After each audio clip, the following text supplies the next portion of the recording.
Welcome to Ancient Wisdom, a sanctuary where timeless wisdom guides you into deep, restful sleep. Let the wisdom of the ages quiet your mind, ease your worries, and carry you gently into the night. If you're here to relax, reflect, and drift into peaceful slumber, you're exactly where you need to be. Before you get too cozy, take a moment to like this video and subscribe to the channel. It really helps me bring more soothing content your way. Also, I'd love to know, where are you tuning in from, and what time is it for you right now? Share in the comments below. Now, settle in, get comfortable, and let the wisdom of the ages guide you into deep, restful sleep. Have you ever wondered why some people seem unshaken by life's storms, while others crumble at the first sign of trouble? The secret lies in an ancient philosophy that has stood the test of time: Stoicism. Inspired by the teachings of Epictetus, Stoicism offers practical wisdom to remain unaffected by external chaos. Today, we're diving into 12 Stoic principles that can help you cultivate inner peace and resilience. Let's embark on this journey with a curious mind and an open heart, ready to transform our lives from within. Power of acceptance. Imagine you're stuck in traffic, late for an important meeting. Your heart races and frustration builds. Now pause. What if, instead of fuming, you accepted the situation calmly? By recognizing your emotions and understanding the problem, you can redirect your energy toward finding solutions. Perhaps you use the time to practice deep breathing or plan your next steps. Acceptance doesn't mean giving up. It means choosing a response that leads to positive action. When we embrace the power of acceptance, we unlock a pathway to inner peace and effective problem solving. Acceptance is a fundamental Stoic principle. Epictetus, a former slave turned philosopher, taught that while we cannot control external events, we can control our reactions to them. This mindset shift allows us to maintain our composure and focus on what we can influence.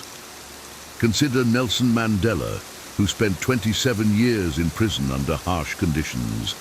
Instead of succumbing to bitterness, he accepted his situation and used his time to strengthen his resolve and vision for a united South Africa. His acceptance and resilience transformed him into a global symbol of peace and forgiveness, living according to nature. Picture a tree in the forest. It doesn't struggle against the wind or resist the changing seasons. It grows in harmony with its environment, finding strength and purpose in its natural state. We, too, can find a meaningful life by living in harmony with nature. This means understanding and accepting our limitations, finding peace in simplicity, and aligning our lives with our true essence. By embracing the natural flow of life, we can cultivate a sense of contentment and purpose, much like the tree that stands tall through all seasons. Living according to nature involves recognizing and respecting the natural order of the world and our place within it.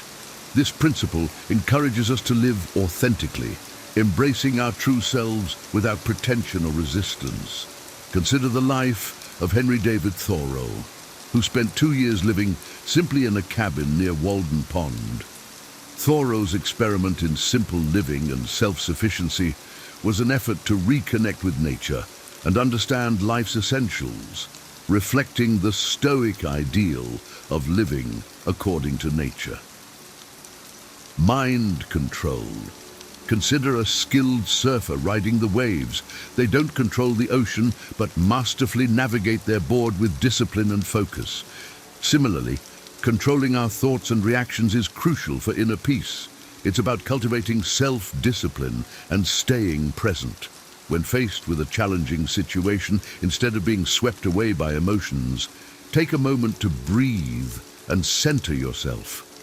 By mastering your mind, you can navigate life's waves with grace and stability, maintaining peace even amidst turmoil. Epictetus emphasized that while external events are beyond our control, our thoughts and responses are within our power. This mastery of the mind enables us to maintain equanimity regardless of external circumstances. Take the story of Viktor Frankl, a psychiatrist and Holocaust survivor. In his book, Man's Search for Meaning, Frankl describes how he found mental strength by focusing on his inner life and purpose. Even in the horrific conditions of a concentration camp, his ability to control his mind and find meaning in suffering exemplifies this Stoic principle. Overcoming fear and dishonor. Think about a time when you felt embarrassed or fearful. Often, it's not the event itself, but the meaning we assign to it that causes distress. By focusing on self-improvement and inner peace, rather than seeking external validation, we can overcome these feelings. For instance, if you stumble during a presentation, view it as a learning opportunity rather than a personal failure.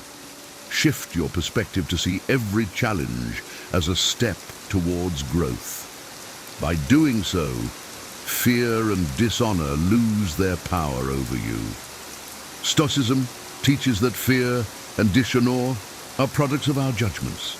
By changing our perceptions and focusing on our internal values rather than external opinions, we can overcome these negative emotions. Consider Eleanor Roosevelt, who transformed her initial shyness and fear of public speaking into a strength. Through dedication and self-improvement, she became a powerful advocate for human rights and a respected public figure. Her journey illustrates how overcoming fear and dishonor can lead to significant personal growth and impact. Exercising restraint. Imagine holding a cup of hot coffee. If you grip it too tightly, you risk spilling it. Similarly, exercising restraint in our emotions and actions leads to inner peace and strength. Recognize your emotions, but pause before reacting. Respond mindfully, considering the consequences. This practice not only prevents unnecessary conflicts, but also helps you build stronger relationships, like holding that coffee cup gently yet firmly. Practicing restraint allows you to navigate life situations with balance and grace. Exercising restraint or temperance is about moderating our impulses and desires to maintain inner harmony and avoid unnecessary turmoil. Mahatma Gandhi practiced restraint through his commitment to nonviolence and civil disobedience. Even when faced with aggression and injustice, Gandhi maintained a disciplined and restrained approach, which ultimately led to India's independence and inspired movements for civil rights and freedom across the world. Firm purposes. Think of a lighthouse standing tall against a storm. It's a beacon of guidance and strength. In life, having firm purposes acts like that lighthouse. Challenges will come, but a strong sense of purpose helps you navigate through them. Reflect deeply to define your goals and values. Stay committed to these, even when faced with adversity. Your firm purposes will act as your guiding light, helping you to remain steadfast and resilient, no matter the circumstances. Having firm purposes provides direction and resilience in the face of challenges. It helps us stay focused on our goals and values, regardless of external pressures. Martin Luther King Jr.'s unwavering commitment to civil rights and social justice exemplifies having firm purposes. Despite facing significant opposition, threats, and personal sacrifices, his steadfast dedication to his cause inspired profound social change and left an enduring legacy. Response to criticism. Imagine being in a crowded room with voices all around. Among the noise, a friend offers constructive feedback. How do you respond? The key is to control your reactions to others' opinions. Understand your motivations and develop patience.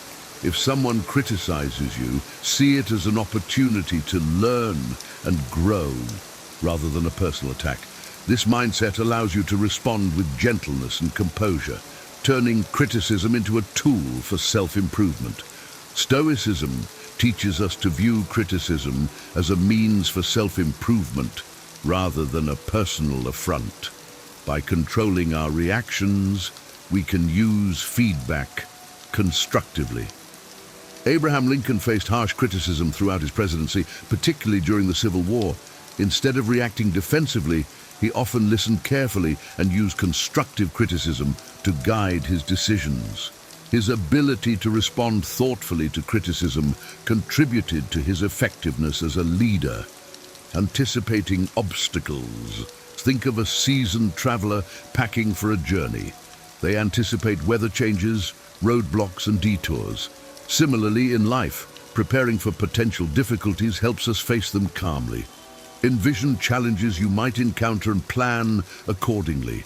Balance your emotions with logic to stay prepared. By anticipating obstacles, you can approach them with a clear mind and a steady heart, much like a traveler ready for any adventure.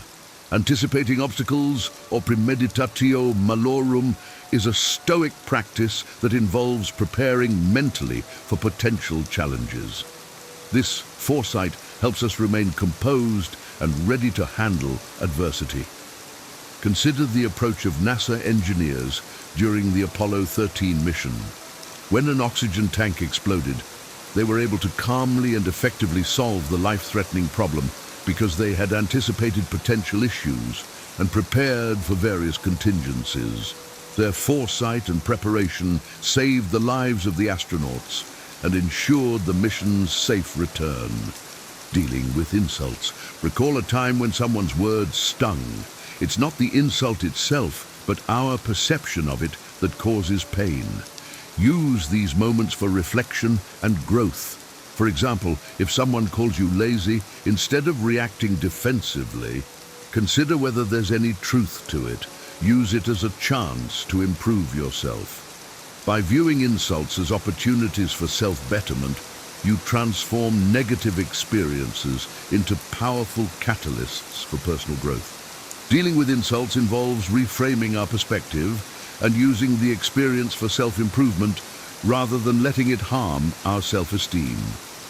Oprah Winfrey faced numerous insults and criticisms early in her career, particularly regarding her background and appearance. Instead of letting these comments undermine her, she used them as motivation to improve herself and build a media empire. Her resilience and ability to grow from criticism have made her one of the most influential figures in media. Choosing your response. Imagine holding a remote control to your emotions. You have the power to choose your response to criticism. When faced with negative feedback, recognize your emotions, but don't let them control you. Seek inner strength and practice forgiveness. By consciously choosing your response, you maintain your peace and integrity. This power of choice ensures that you remain in control of your reactions, no matter the external circumstances. Choosing your response is about maintaining control over your reactions and emotions, ensuring that you act in alignment with your values and principles. Malala Yousafzai, after being shot by the Taliban for advocating girls' education, chose to respond with forgiveness and continued her activism. Her choice to promote peace and education, rather than succumbing to fear and anger, has made her a powerful voice for human rights and earned her the Nobel Peace Prize. Gratitude. Picture a jar you fill with pebbles, each representing something you're grateful for. Over time, the jar overflows, symbolizing a heart full of gratitude. Focusing on what you have, rather than what you lack, helps maintain a positive outlook and inner peace. Practice daily gratitude to strengthen your mental resilience. By regularly acknowledging the good in your life, you create a foundation of positivity that can withstand any challenge. Gratitude is a powerful practice that fosters a positive mindset and resilience. By focusing on the good in our lives, we can maintain inner peace and joy. Dick Vujicic, born without arms and legs, practices gratitude despite his physical challenges. He focuses on what he can do rather than what he lacks, inspiring millions with his motivational speeches and positive outlook. His life demonstrates how gratitude can lead to a fulfilling and impactful existence. Self-reflection. Envision a quiet moment at the end of your day, a time set aside just for you. Regular self-reflection promotes personal growth and understanding. Reflect on your thoughts, actions, and emotions. Identify areas for improvement and celebrate your progress. This practice not only enhances self-awareness but also fosters continuous growth. By making self-reflection a daily habit, you nurture a deeper understanding of yourself and your journey. Self-reflection is a key Stoic practice that involves regularly examining our thoughts, actions, and motives to foster personal growth and self-awareness. Benjamin Franklin practiced daily self-reflection, recording his successes and failures in a journal. He assessed his progress toward living by his 13 virtues, continually striving for self-improvement. This habit of self-reflection contributed significantly to his personal and professional achievements. In summary, Stoicism, as taught by Epictetus, emphasizes the power of our reactions, preparation for challenges, and living in harmony with our true nature. By applying these principles, we cultivate resilience, inner peace, and a meaningful life, unaffected by external turbulence. Engage with the Stoic community to share experiences and continue growing together, transforming your life with the timeless wisdom of Stoicism. Imagine waking up each morning with a profound sense of purpose, navigating life's challenges with unshakable resilience, and finding peace amidst chaos. What if the secret to such a life lies in the wisdom of a Roman emperor? Marcus Aurelius, one of the most revered Stoic philosophers, left behind timeless advice that has guided individuals through centuries. His insights, carved out of his meditations during the twilight of the Roman Empire, hold the key to a more fulfilling and meaningful existence. In the hustle and bustle of our modern world, we often lose sight of the principles that can ground us. Marcus Aurelius's wisdom offers a beacon of light, reminding us of what truly matters. Each piece of advice is a gem, crafted to help us live with greater clarity, purpose, and inner peace. Join me as we delve into 12 powerful lessons from Marcus Aurelius, lessons that can transform your life. From embracing adversity to practicing mindfulness, these principles will equip you with the tools to face any challenge and thrive in every aspect of your life. Let's embark on this journey of Stoic wisdom and uncover the profound impact it can have on our daily lives. Number 1, live in accordance with nature. Imagine the tranquility of a river flowing effortlessly through the landscape, or a tree growing steadily towards the sky. This harmony with nature is what Marcus Aurelius urges us to emulate in our own lives. To live in accordance with nature means to accept the natural flow of events, understanding that everything happens for a reason. It is about recognizing the interconnectedness of all things and aligning our actions with the greater order of the universe. By resisting this natural order, we invite unnecessary suffering. When we fight against what is, we create turmoil within ourselves. Instead, we should strive to understand our place in the world and work in harmony with it. This doesn't mean passivity, rather it calls for active participation in life with a deep sense of acceptance and purpose. Embrace the events of your life, both good and bad, as necessary parts of your journey. Accepting the ebb and flow of life brings a sense of peace and resilience. It allows you to respond to challenges with grace and to appreciate the beauty of existence in all its forms.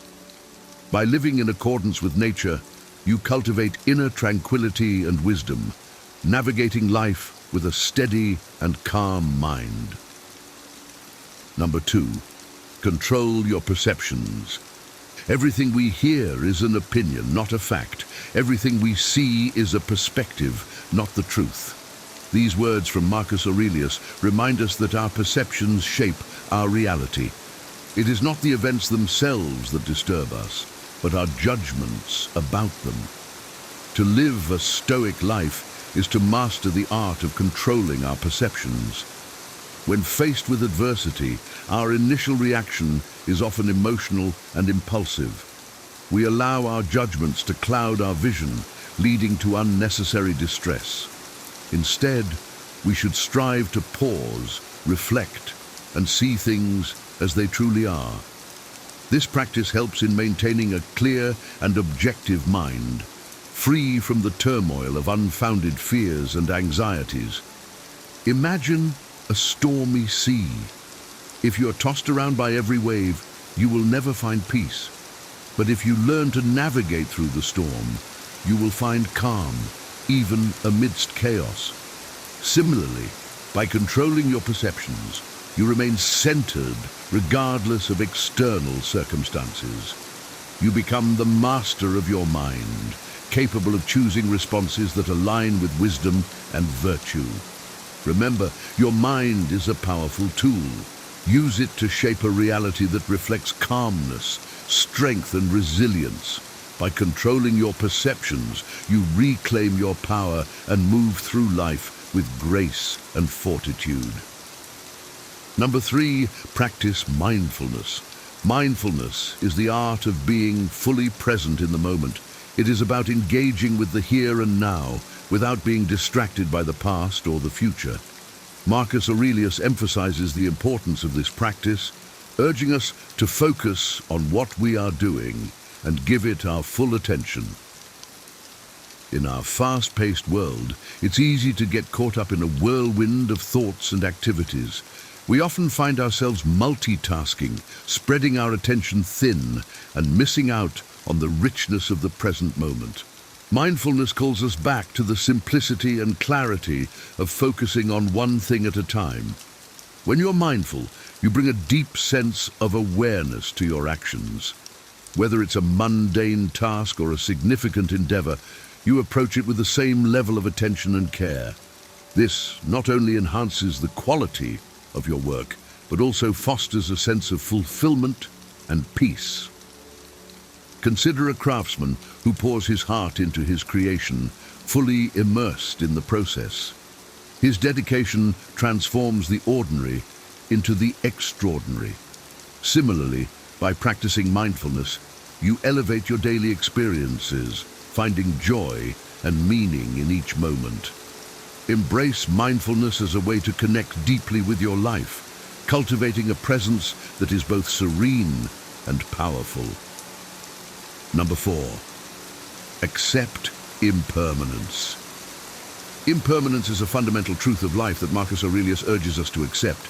Everything in existence, including our own lives, is temporary. This realization can be both sobering and liberating.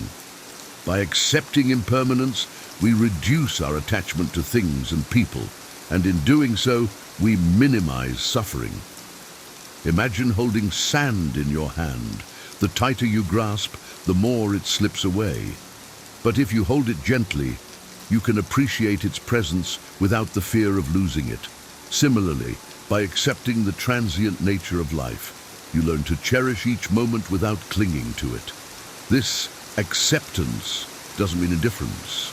On the contrary, it deepens your appreciation for the present and the people around you. You become more compassionate, understanding that everyone is on their own unique journey, subject to the same impermanence. You also become more resilient knowing that challenges and hardships are temporary and will pass. By embracing impermanence, you free yourself from the chains of fear and attachment. You learn to live more fully, appreciating the beauty and fragility of life. This wisdom allows you to navigate life's ups and downs with grace, finding peace in the ever-changing flow of existence. Number 5, be virtuous. At the heart of Marcus Aurelius' philosophy is the cultivation of virtue. Wisdom, courage, justice, and temperance are the cornerstones of a good life. These virtues are not just moral guidelines, but practical tools for navigating the complexities of existence. Wisdom involves the pursuit of knowledge and understanding. It is about seeking the truth and making informed decisions. Courage is the strength to face adversity and take action, even when it is difficult. Justice is about treating others fairly and with respect, recognizing the inherent value in every person. Temperance is the practice of self-control, balancing desires and impulses to maintain harmony. Living a virtuous life requires constant effort and reflection. It is a commitment to growth and integrity, striving to align your actions with your highest values. This path is not always easy, but it is profoundly rewarding. Consider the impact of these virtues on your daily life. Wisdom guides your choices. Courage propels you forward. Justice fosters meaningful relationships. And temperance keeps you grounded. By embodying these principles, you become a source of strength and inspiration to others, creating a ripple effect of goodness in the world. Number 6, work for the common good. Marcus Aurelius reminds us that we are all part of a larger community. Our actions have an impact beyond ourselves, and we have a responsibility to contribute to the common good. This sense of duty transcends self-interest, calling us to act with compassion and generosity. Imagine a beehive where each bee works tirelessly not just for its own benefit, but for the survival and prosperity of the entire colony. Similarly, we should strive to support and uplift those around us. This can be through small acts of kindness, volunteering, or simply being a reliable and considerate person. Working for the common good creates a sense of purpose and fulfillment. It connects us to others, fostering a sense of belonging and mutual respect. It also cultivates a sense of humility as we recognize that we are part of something greater than ourselves. By prioritizing the well-being of others, you enrich your own life. You develop deeper relationships, experience the joy of making a difference, and contribute to a more compassionate and just world. Embrace this Stoic principle and let it guide your actions, creating a legacy of goodness that extends far beyond your own life. Number 7, embrace adversity. Adversity is an inevitable part of life, but Marcus Aurelius teaches us to view it as an opportunity for growth. Challenges and obstacles are not merely setbacks, but valuable lessons that strengthen our character and resilience. Consider the process of forging steel. It must endure intense heat and pressure to become strong and durable. Similarly, adversity can forge our inner strength, helping us to develop qualities like patience, perseverance, and wisdom. Each challenge faced and overcome makes us more robust and capable. When confronted with difficulties, it's natural to feel disheartened. But instead of succumbing to despair, we can choose to see adversity as a chance to prove our mettle. This shift in perspective transforms obstacles into stepping stones, leading us to greater heights. Embracing adversity also builds resilience, enabling us to bounce back from setbacks with greater ease. We learn to adapt, to find solutions, and to remain steadfast in our pursuits. This resilience not only benefits us, but also inspires those around us, showing them that strength and growth are possible even in the face of hardship. Adopt a Stoic approach to adversity, viewing it as a teacher and ally. By doing so, you cultivate a mindset of strength and optimism, ready to face life's challenges with courage and grace. Number 8, simplify your life. In a world filled with distractions and complexities, Marcus Aurelius advises us to simplify our lives. This means focusing on what truly matters and eliminating the unnecessary. Simplicity brings clarity, peace, and a deeper sense of fulfillment. Think of a cluttered room. It's hard to find what you need, and the mess creates stress. But when you declutter, everything becomes more accessible and the space feels more serene. Similarly, simplifying your life allows you to concentrate on your core values and goals, reducing stress and enhancing your overall well-being. To simplify, start by identifying what is essential, what brings you joy and purpose, what aligns with your values and long-term aspirations. Focus on these aspects and let go of the rest. This might involve decluttering your physical space, setting boundaries in your relationships, or streamlining your daily routines. Simplicity also means being mindful of how you spend your time and energy. Avoid overcommitting and learn to say no to things that don't serve your higher purpose. This creates space for what truly matters, allowing you to live more intentionally and authentically. By embracing simplicity, you free yourself from the chaos of modern life. You create a life that is rich in meaning, where you can focus on personal growth, relationships, and the pursuit of your true passions. Simplify and discover the profound peace that comes from living a life aligned with your values. Number 9, practice gratitude. Gratitude is a powerful practice that Marcus Aurelius encourages us to cultivate. By regularly reminding ourselves of the things we are grateful for, we shift our focus from what is lacking to what is abundant in our lives. This simple yet profound shift can transform our outlook and enhance our well-being. Imagine starting each day by acknowledging the things you are thankful for. It could be the warmth of the sun, the support of a loved one, or the opportunity to pursue your passions. This practice of gratitude helps you to see the positives, even in challenging times, and fosters a sense of contentment. Gratitude also deepens our connections with others. When we express appreciation, we strengthen our relationships and create a positive ripple effect. People feel valued and recognized, leading to more harmonious and supportive interactions. Moreover, gratitude nurtures resilience. In moments of adversity, focusing on what we are grateful for can provide comfort and perspective. It reminds us of our strengths and the resources we have to overcome difficulties. Incorporate gratitude into your daily routine. Keep a gratitude journal, share your appreciation with others, or simply take a moment each day to reflect on your blessings.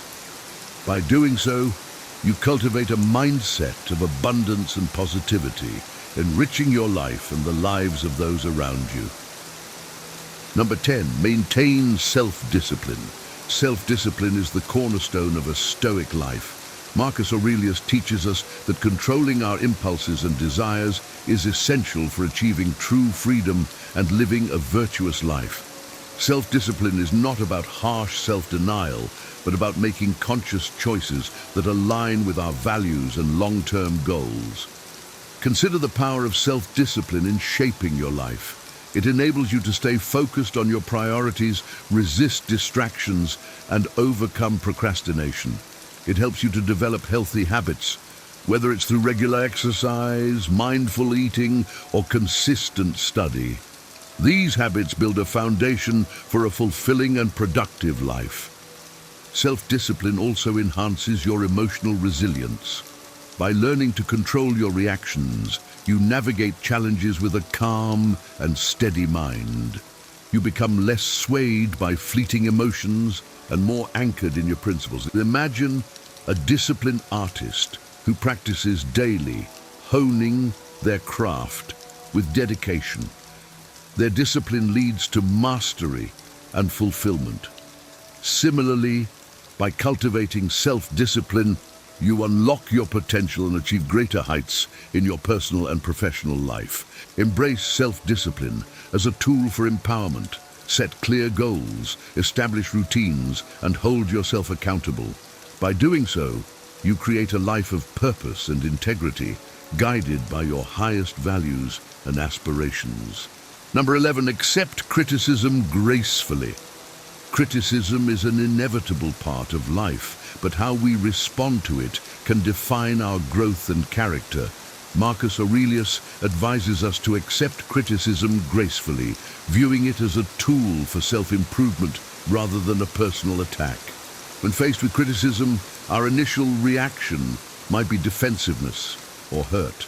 However, by adopting a Stoic perspective, we can see criticism as an opportunity to learn and grow.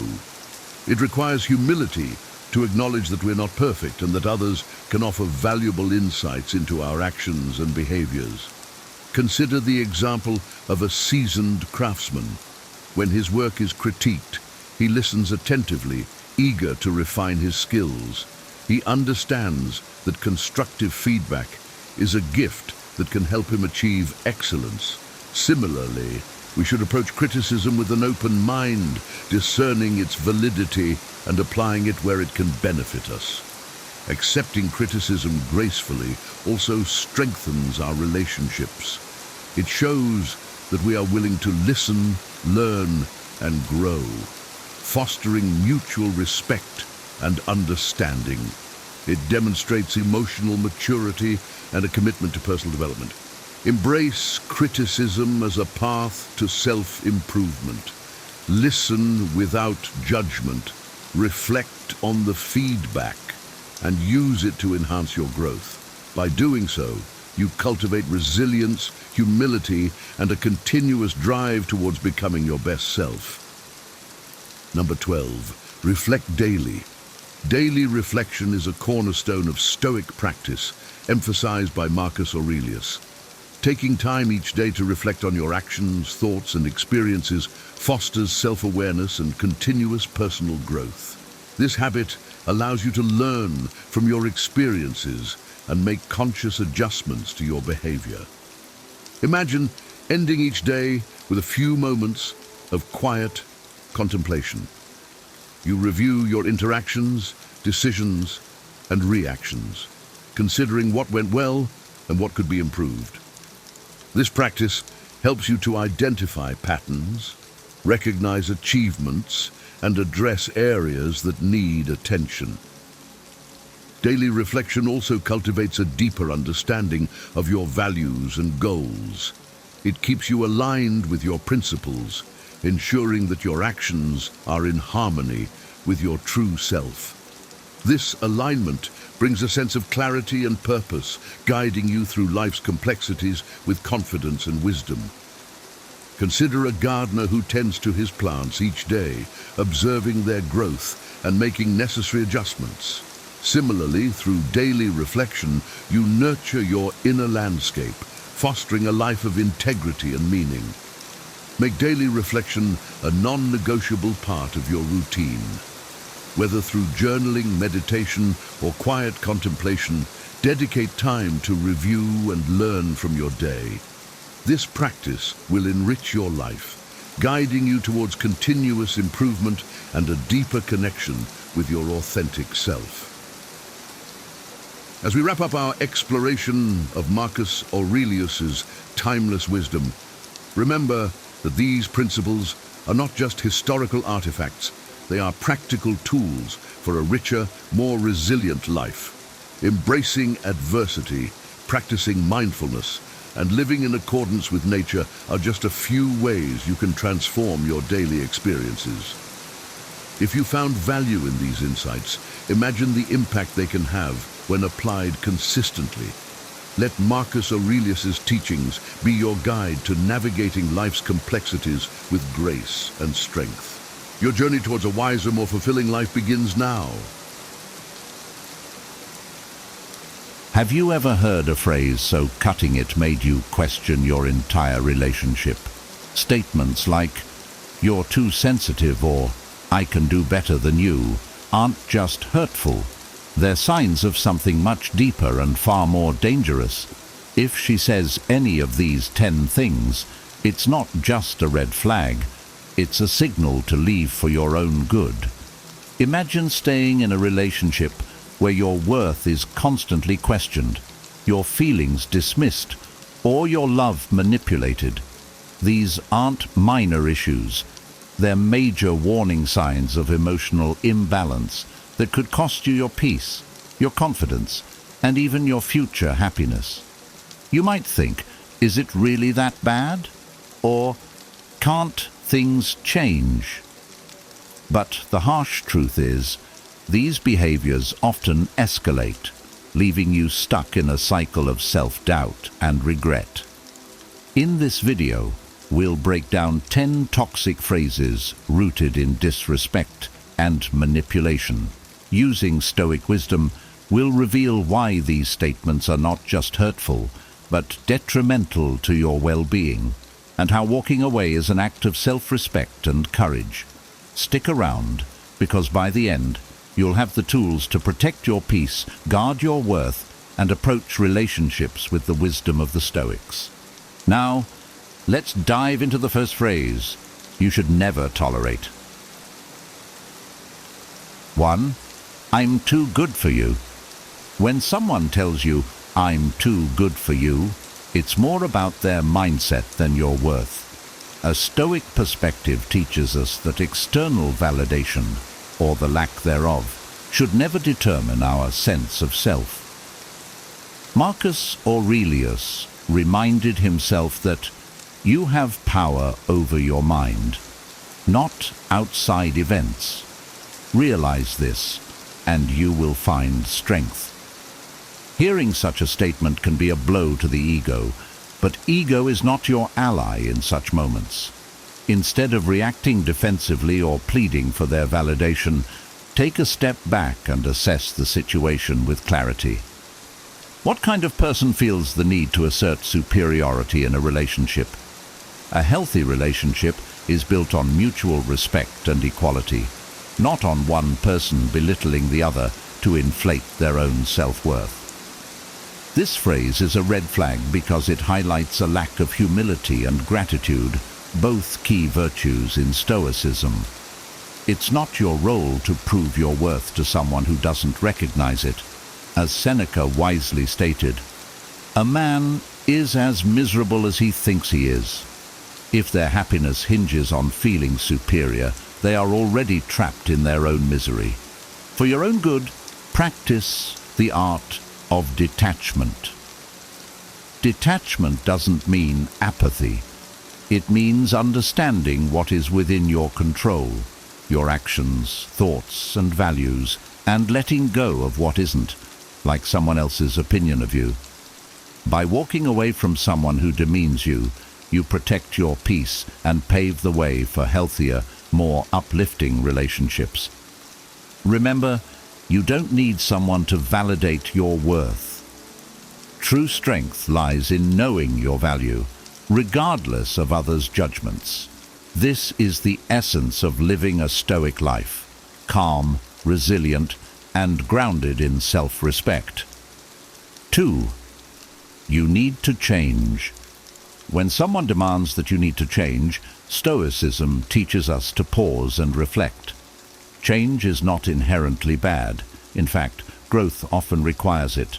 But the demand should align with your own values, not someone else's preferences. Epictetus said, "First say to yourself what you would be, and then do what you have to do." The issue with this statement is its tone of control. A healthy relationship is about mutual growth and acceptance, not one partner dictating how the other should be. If someone wants you to change in ways that compromise your integrity or values, it's a sign that they are projecting their own dissatisfaction onto you. True change comes from within and is motivated by personal goals, not external pressure. Instead of reacting emotionally to this demand, consider whether the change they suggest aligns with your principles. For instance, if they want you to be healthier or more disciplined, that could be a positive nudge. However, if they want you to abandon your hobbies, friendships, or beliefs to fit their ideal, it's time to reevaluate the relationship. A Stoic would recognize that while we can adapt and grow, we should never betray our authentic selves to please others. Seneca wisely observed, "You must live for yourself, not for other people." If their vision of you conflicts with who you are at your core, then their expectations are not your burden to carry. Ultimately, the question is not whether you should change, but why and for whom. Walk away from relationships that demand change for the wrong reasons. Stay true to your own values and let your growth be guided by your own wisdom and aspirations. 3. It's just a joke. When someone dismisses your feelings by saying, "It's just a joke," they minimize your experience. Stoicism emphasizes emotional resilience, but it also teaches that relationships should foster mutual respect. As Marcus Aurelius said, "Waste no more time arguing what a good man should be. Be one." A good partner doesn't dismiss your emotions. They acknowledge and validate them. A joke should bring laughter, not discomfort. If you express that something hurt you and their response is to downplay it, it reveals a lack of empathy. Empathy is a cornerstone of meaningful relationships, and its absence is a sign of deeper incompatibility. A Stoic would see this moment as an opportunity to practice apatheia, freedom from destructive emotions. By calmly addressing the situation without being overwhelmed by anger or frustration. Approach the conversation with clarity. Explain why their words impacted you. If they respond with defensiveness or mockery, it's a clear signal that they lack the maturity to handle conflict constructively. A healthy partner seeks to understand and grow, not dismiss or deflect. Remember, Stoicism doesn't mean tolerating disrespect. Seneca advised, "Associate with people who are likely to improve you." If their humor consistently comes at your expense, they are not improving your life. They are eroding your confidence. In such cases, walking away preserves your dignity and peace of mind. Life is too short to stay in relationships where your feelings are belittled. Seek partnerships where humor is a source of joy and bonding, not a tool for harm or manipulation. 4. I don't trust you. Trust is the foundation of any relationship.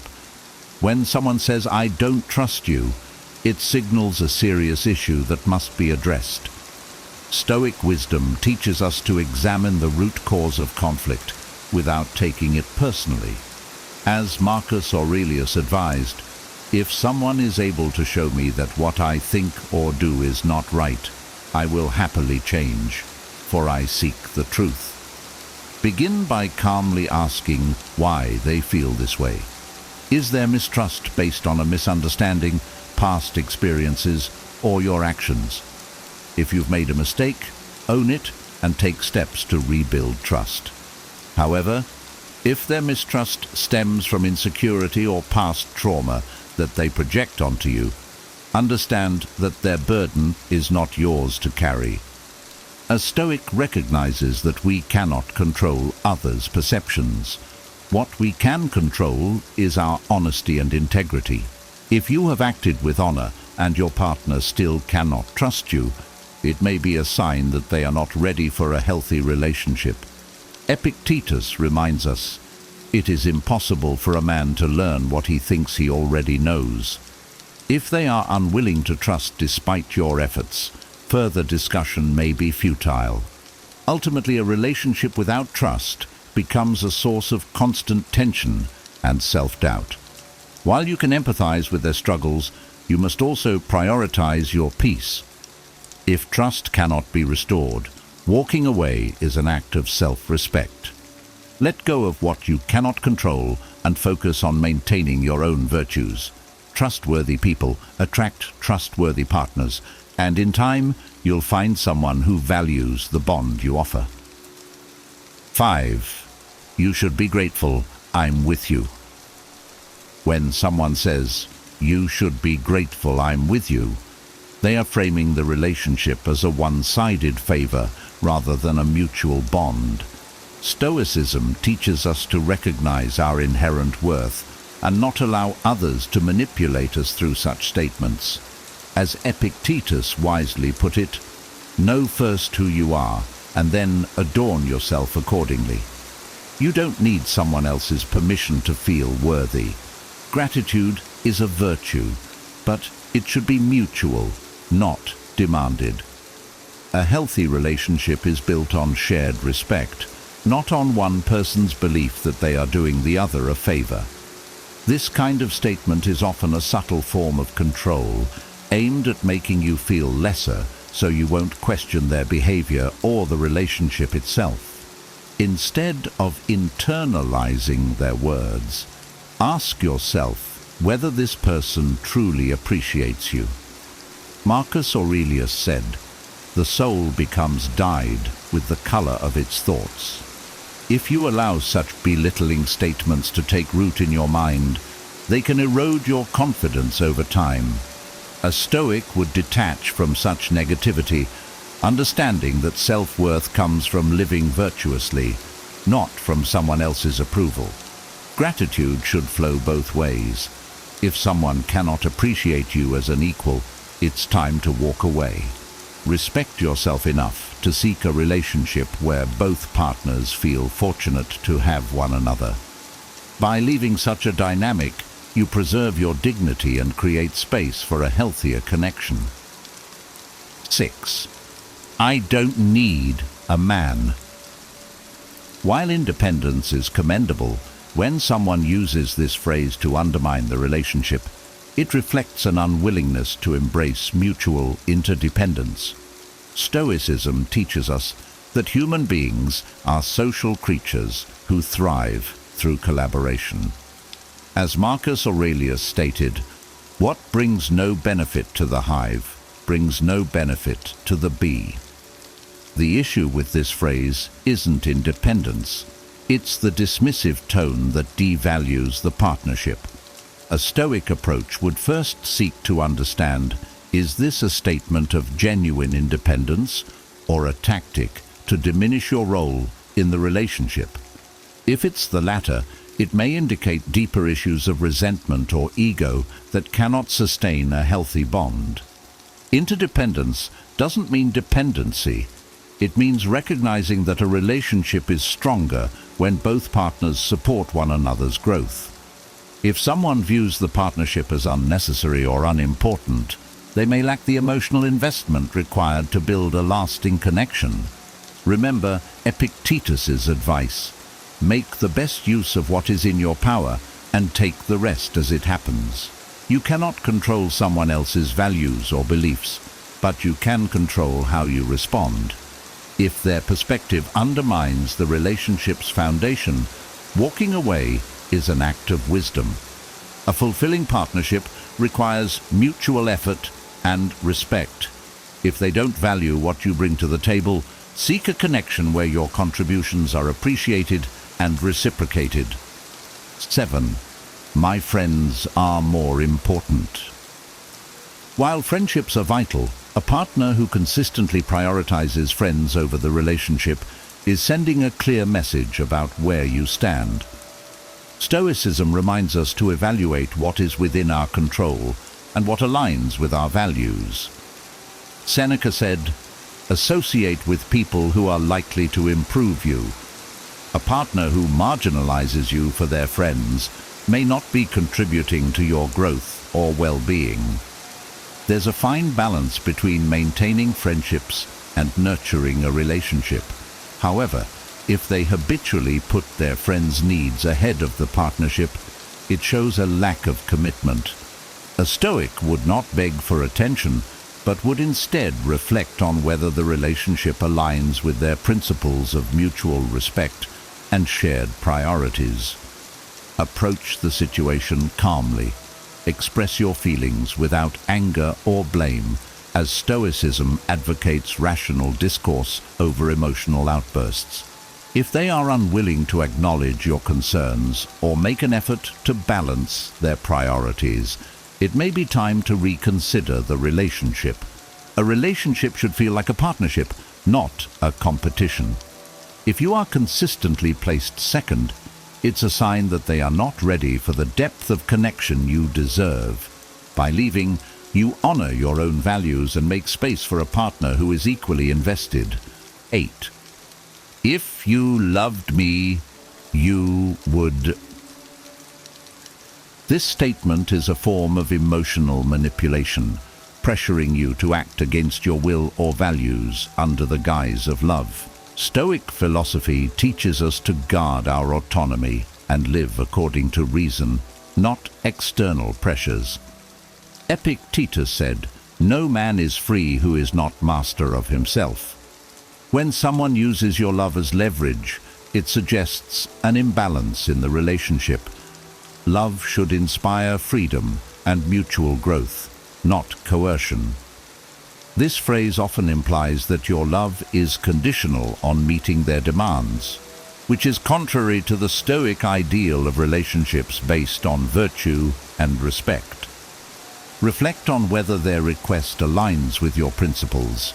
If it's a reasonable ask that strengthens the relationship, you can act on it willingly.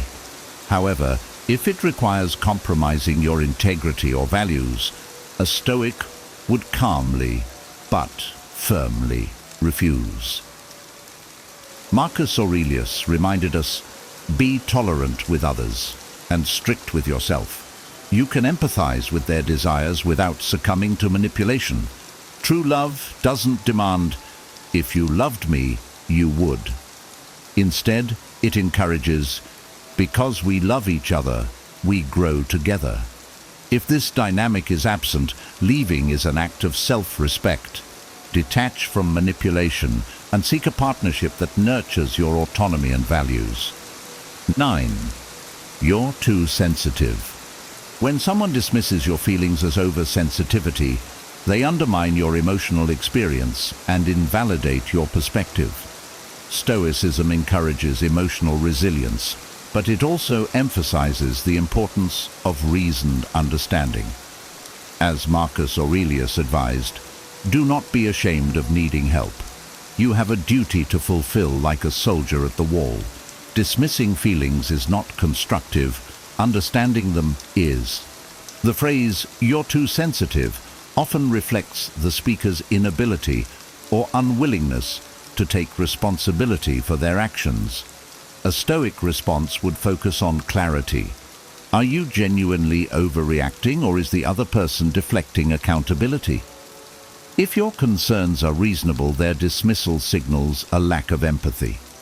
A healthy relationship fosters emotional safety, where both partners can express their feelings without fear of ridicule or rejection. If someone consistently invalidates you, they are not contributing to your growth. Seneca stated, "Treat your inferiors as you would be treated by your superiors." This applies in relationships too. Respect is a non-negotiable. If their behavior persists, consider whether the relationship aligns with your principles of mutual respect and understanding. By choosing to walk away, you prioritize your emotional well-being and open yourself to connections where your feelings are valued.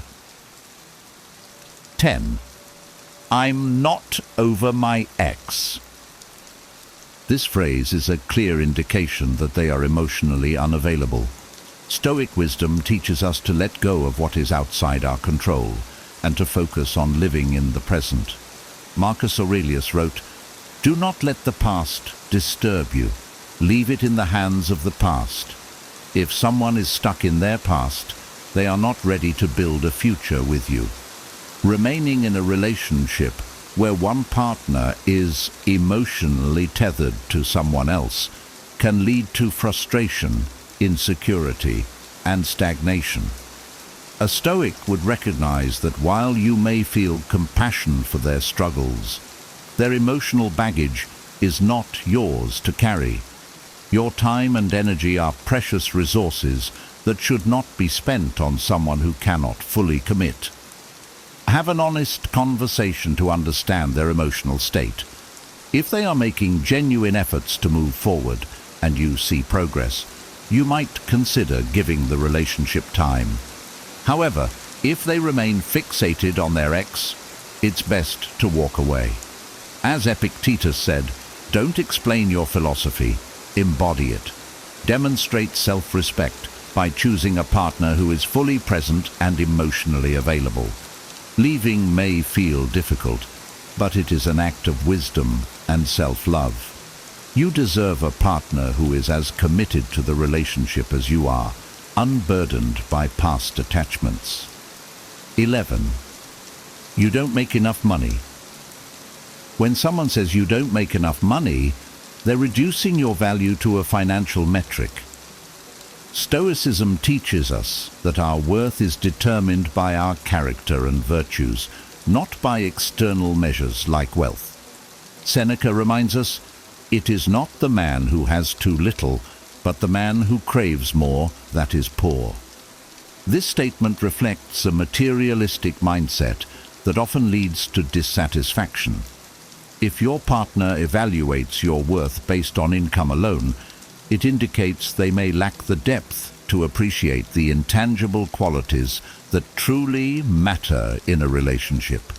Kindness, integrity, loyalty, and love. A Stoic response is not to lash out, but to reflect calmly. Are their concerns rooted in genuine financial struggles affecting the relationship, or are they simply revealing misplaced priorities? If it's the latter, understand that you cannot control their values, but can control your response. Marcus Aurelius said, "The happiness of your life depends upon the quality of your thoughts." Do not let their words diminish your self-esteem. A relationship should focus on building a life together, not on transactional measures of worth. If they cannot see beyond your income to the person you are, walking away is an act of preserving your dignity. Seek a partner who values you for who you are, not for what you earn. 12. You're overreacting. When someone dismisses your emotions by saying you're overreacting, it invalidates your feelings and undermines the importance of clear communication. Stoicism teaches us to manage our emotions, but it also emphasizes the value of understanding and empathy in relationships. Marcus Aurelius advised, "Be tolerant with others and strict with yourself." If someone consistently disregards your feelings, it reflects a lack of tolerance. Evaluate the situation rationally. Are you truly overreacting, or are they deflecting responsibility for their behavior? A Stoic approach involves calmly stating your perspective and observing their reaction. If they continue to belittle your feelings rather than engage in a constructive dialogue, it indicates a lack of emotional maturity. Healthy relationships require emotional safety. Seneca taught, "Wherever there is a human being, there is an opportunity for kindness. If your partner is unwilling to be kind and understanding when you are vulnerable, it's a sign that they may not value the relationship as they should." Walking away from someone who constantly invalidates you is an act of self-respect. Seek relationships where emotional expression is met with compassion and constructive dialogue, not dismissal or ridicule. 13. I can do better than you. This statement is both disrespectful and revealing of their mindset. Stoicism teaches us to avoid comparison and focus on living virtuously. Marcus Aurelius said, "Never esteem anything as of advantage to you that will make you break your word or lose your self-respect." Someone who believes they can do better is prioritizing superficial standards over the deeper values that sustain a meaningful relationship. This phrase often reflects their own insecurities, projected outward. A partner who truly values you wouldn't feel the need to compare you to imaginary alternatives. Instead, they would appreciate your unique qualities and the bond you share.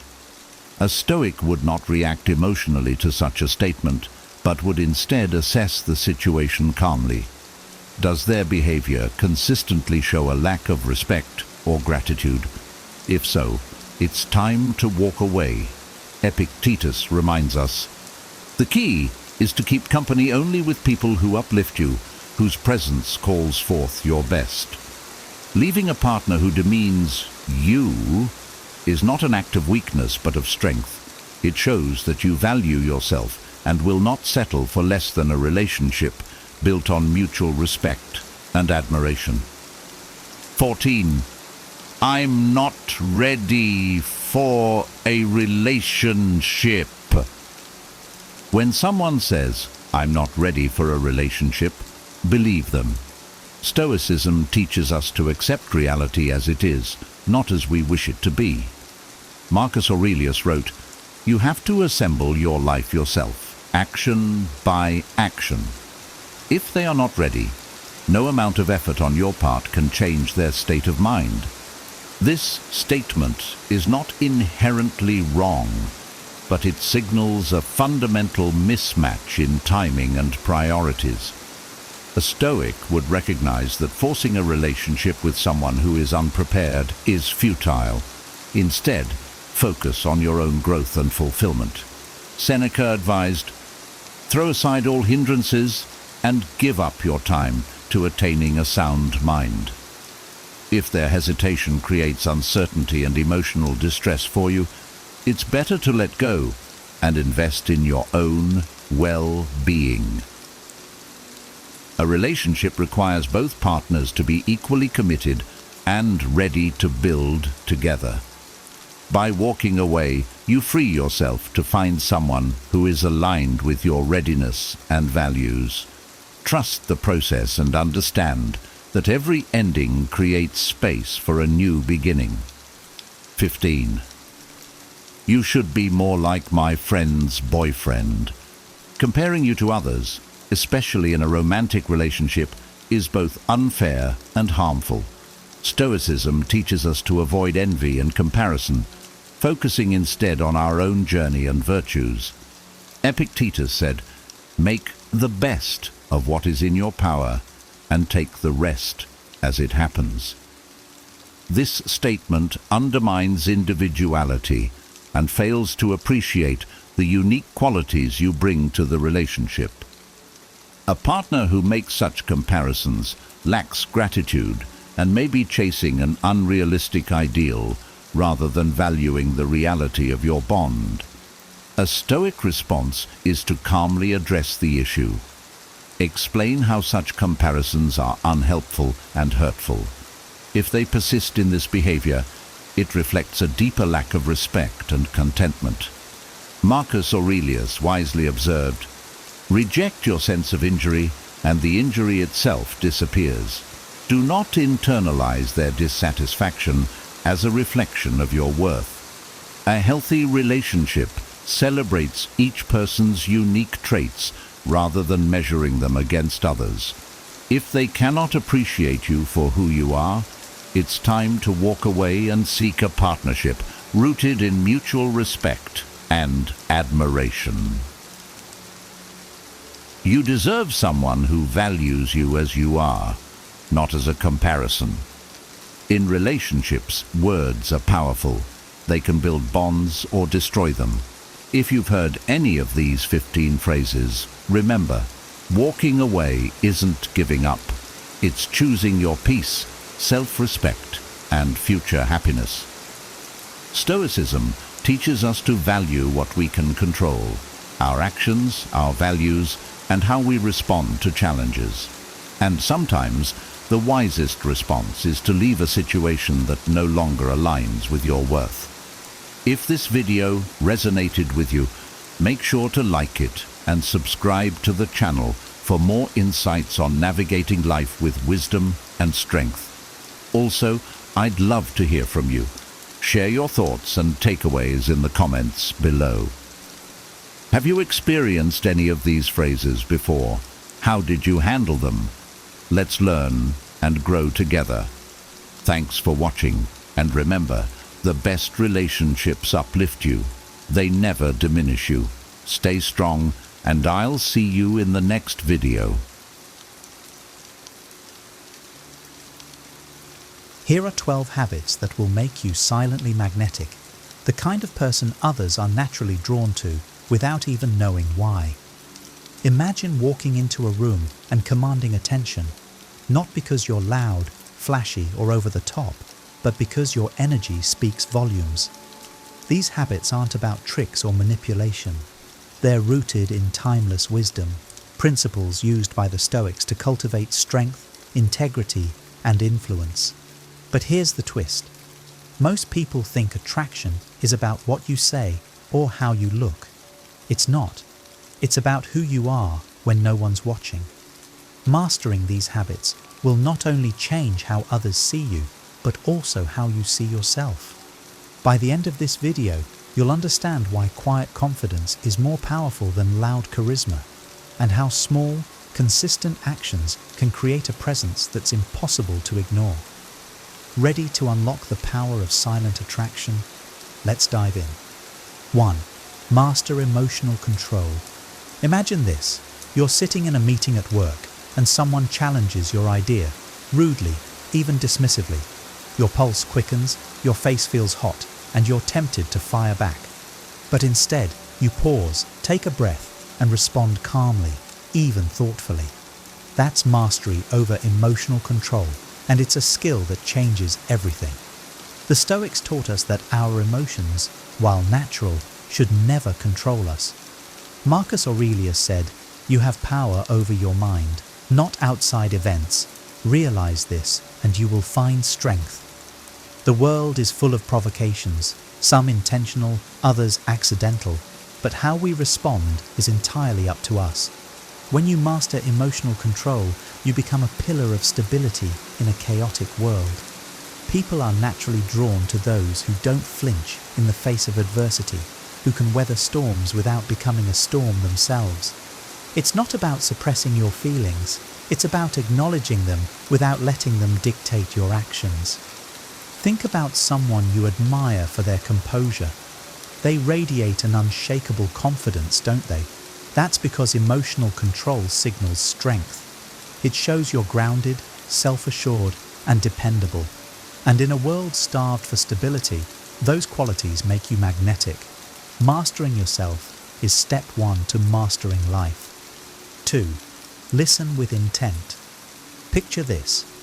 You're having a conversation, and the other person isn't just waiting for their turn to talk.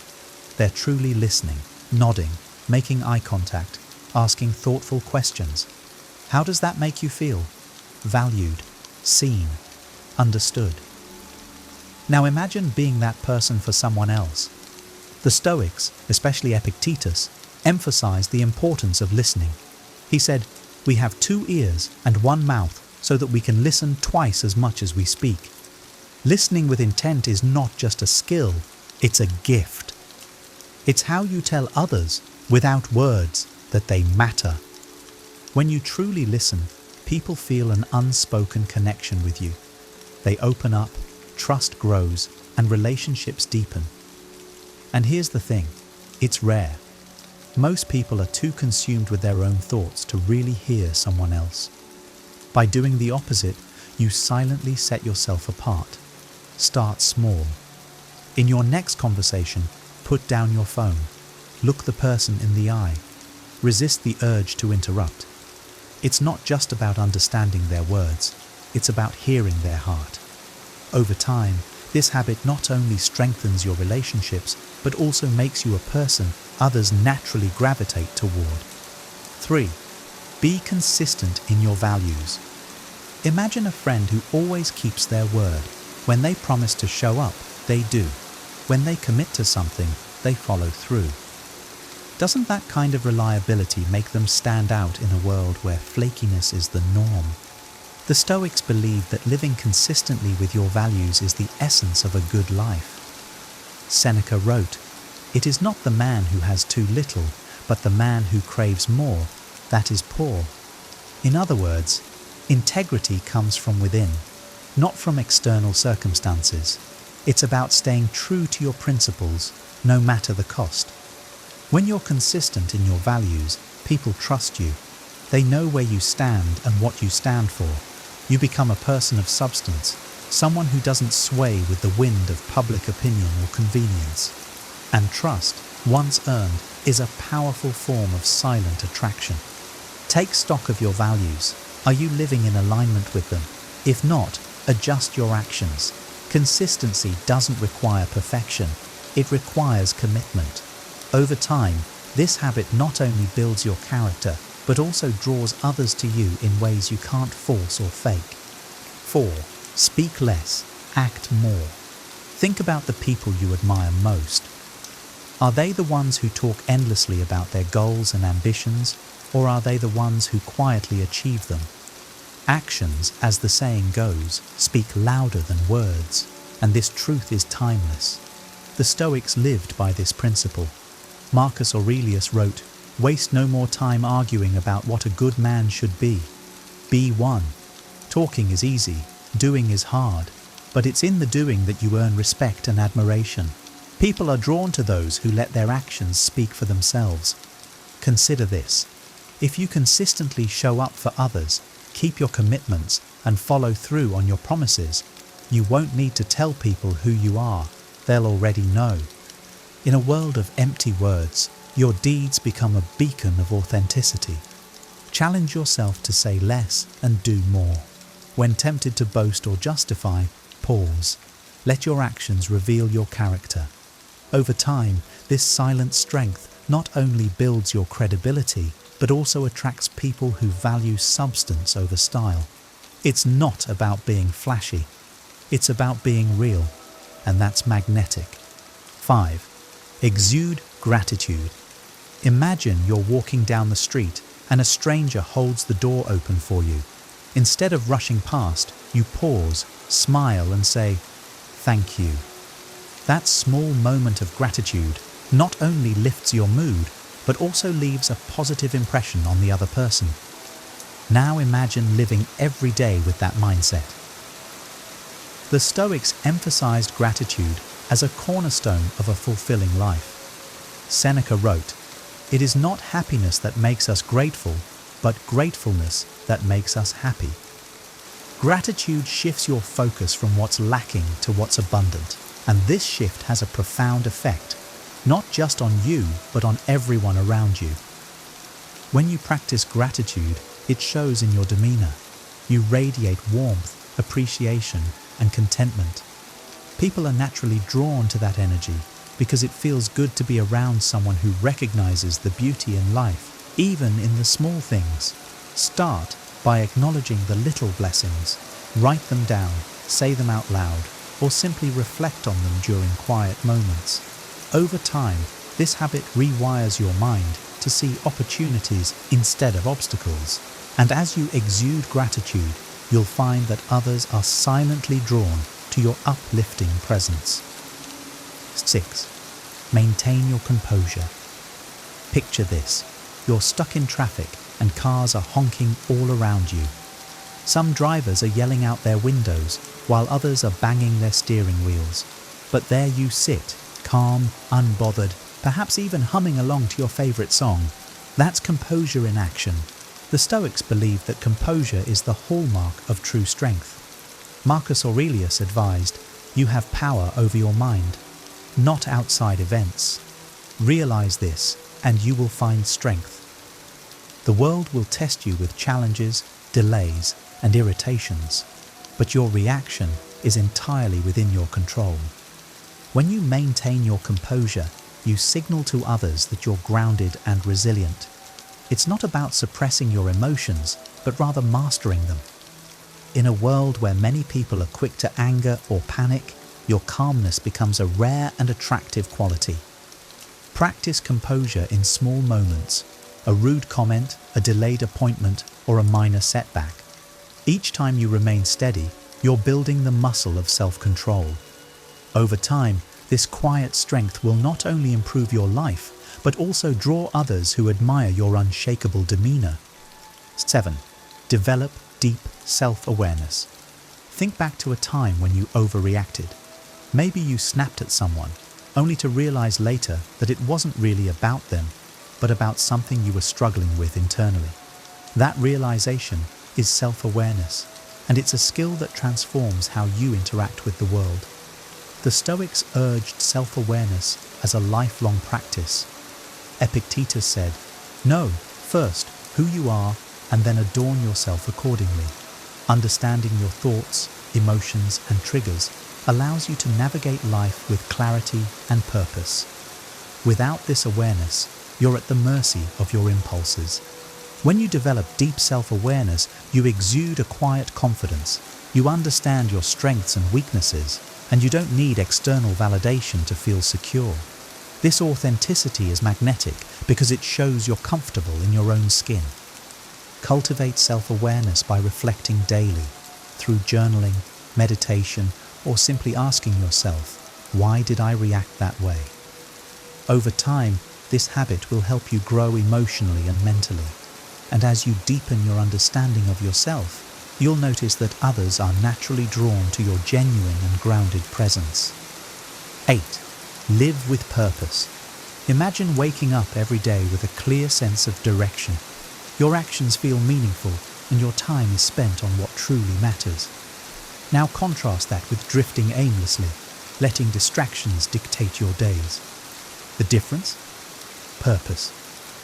The Stoics placed immense value on living with intention. Marcus Aurelius wrote, "People who labor all their lives but have no purpose to direct every thought and impulse are wasting their time, even when hard at work." Purpose is the anchor that keeps you steady amidst life's chaos. When you live with purpose, it shows. People notice your focus, your drive, and your ability to prioritize what's meaningful over what's trivial. This quiet determination is irresistibly attractive because it's rare in a world filled with distractions. To cultivate purpose, reflect on your values and long-term goals. Ask yourself, what do I want my life to stand for? Then align your actions with your answers. Living with purpose not only enriches your life, but also inspires others to find and follow their own path. 9. Respect everyone. Expect nothing. Picture this: you hold the door open for someone, and they walk through without even a glance of acknowledgement.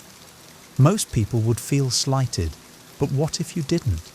What if your act of kindness wasn't dependent on their response? That's true respect. Epictetus advised, "Do not expect events to turn out the way you want, but welcome events in whichever way they happen."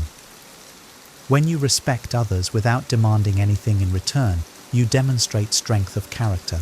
Respect given freely, without expectation, comes from a place of abundance. This habit is magnetic because it's so uncommon. Most people operate on a give-and-take basis. By breaking that pattern, you stand out as someone who values others for who they are, not for what they can do for you.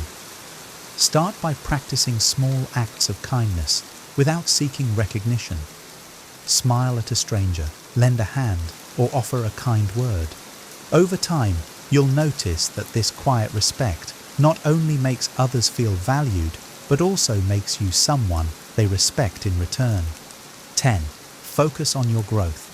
Imagine watching someone dedicate themselves to learning a new skill, improving their health, or overcoming a personal challenge.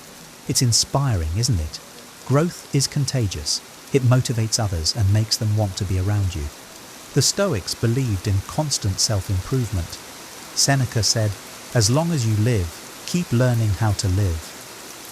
Growth isn't about perfection, it's about progress. When you focus on bettering yourself, you silently communicate that you value your potential. Personal growth also creates a sense of quiet confidence. You don't need to brag about your achievements because they're evident in how you carry yourself. People are naturally drawn to someone who is on a journey of self-betterment. Identify one area of your life you'd like to improve: your health, your skills, or your mindset. Commit to small, consistent steps. As you grow, you'll not only enhance your own life, but also inspire and attract others who recognize and admire your dedication. 11. Hold strong boundaries. Picture someone who always says yes to every request, even when it's inconvenient or goes against their priorities. Over time, they become overwhelmed and resentful. Now imagine someone who can say no with kindness but firmness. Which one do you respect more? The Stoics understood the value of boundaries. Marcus Aurelius advised, "Be tolerant with others and strict with yourself." Boundaries are not walls. They're guidelines that protect your time, energy, and values. When you set and enforce them, you show others that you respect yourself. Holding strong boundaries makes you magnetic because it communicates self-worth. People are drawn to those who know their limits and prioritize what truly matters. It's not about being rigid, it's about being intentional. Practice saying no when something doesn't align with your priorities. Do it respectfully, but confidently. Over time, you'll notice that others respect you more, and you'll have more energy to invest in what's truly important. 12. Radiate calm confidence. Think of someone who enters a room without rushing, without fidgeting, and without needing to be the center of attention. They're not loud, but their presence is felt. That's calm confidence, and it's one of the most attractive qualities you can cultivate. The Stoics believed that true confidence comes from within. Epictetus taught, "He who is not a slave to external circumstances is truly free." When your sense of self isn't dependent on others' opinions or external achievements, you exude an unshakable calm. This kind of confidence isn't about arrogance or bravado. It's about being secure in who you are. People are drawn to this because it creates a sense of safety and trust. To radiate calm confidence, start by grounding yourself in your values and achievements. Practice mindfulness to stay present and composed. Over time, this inner strength will become a natural part of how you carry yourself. And as you move through life with quiet assurance, you'll notice others are drawn to your presence without you needing to say a word. Mastering these 12 habits isn't just about attracting others, it's about becoming the best version of yourself. As the Stoics teach, true power lies within, and when you cultivate these habits, you radiate strength, authenticity, and calm confidence. People can't help but be drawn to that. Now, I'd love to hear from you. Which habit resonated with you the most? Do you already practice some of these, or is there one you're excited to start working on? Share your thoughts and takeaways in the comments below. I read every single one and would love to hear your perspective. If you found this video helpful, please give it a thumbs up. It really helps the channel reach more people who can benefit from this wisdom. And don't forget to subscribe for more videos that unlock ancient wisdom for modern life. Share this video with someone who might need a little inspiration today. Thank you for watching, and remember, greatness is built in silence, one habit at a time. See you in the next video. Have you ever wondered if you could command respect and demonstrate your worth without saying a single word? In a world inundated with noise and superficiality, is it possible that our actions could speak louder than our words? According to ancient Stoic philosophy, the answer is a resounding yes. Let's embark on a journey to discover how you can recognize and embody your true value through the timeless wisdom of Stoicism, enriched with real-life examples to bring these principles to life. Develop resilience. Resilience is a cornerstone of Stoic philosophy. It is about maintaining your dignity and composure, regardless of the adversities you face.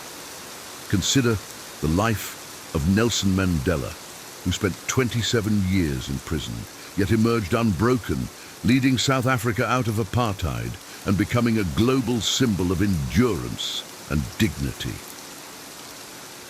Mandela's ability to endure extreme hardship and still rise to lead his nation demonstrates the Stoic principle of resilience. Life inevitably throws challenges our way, personal setbacks, professional hurdles, and unforeseen crises.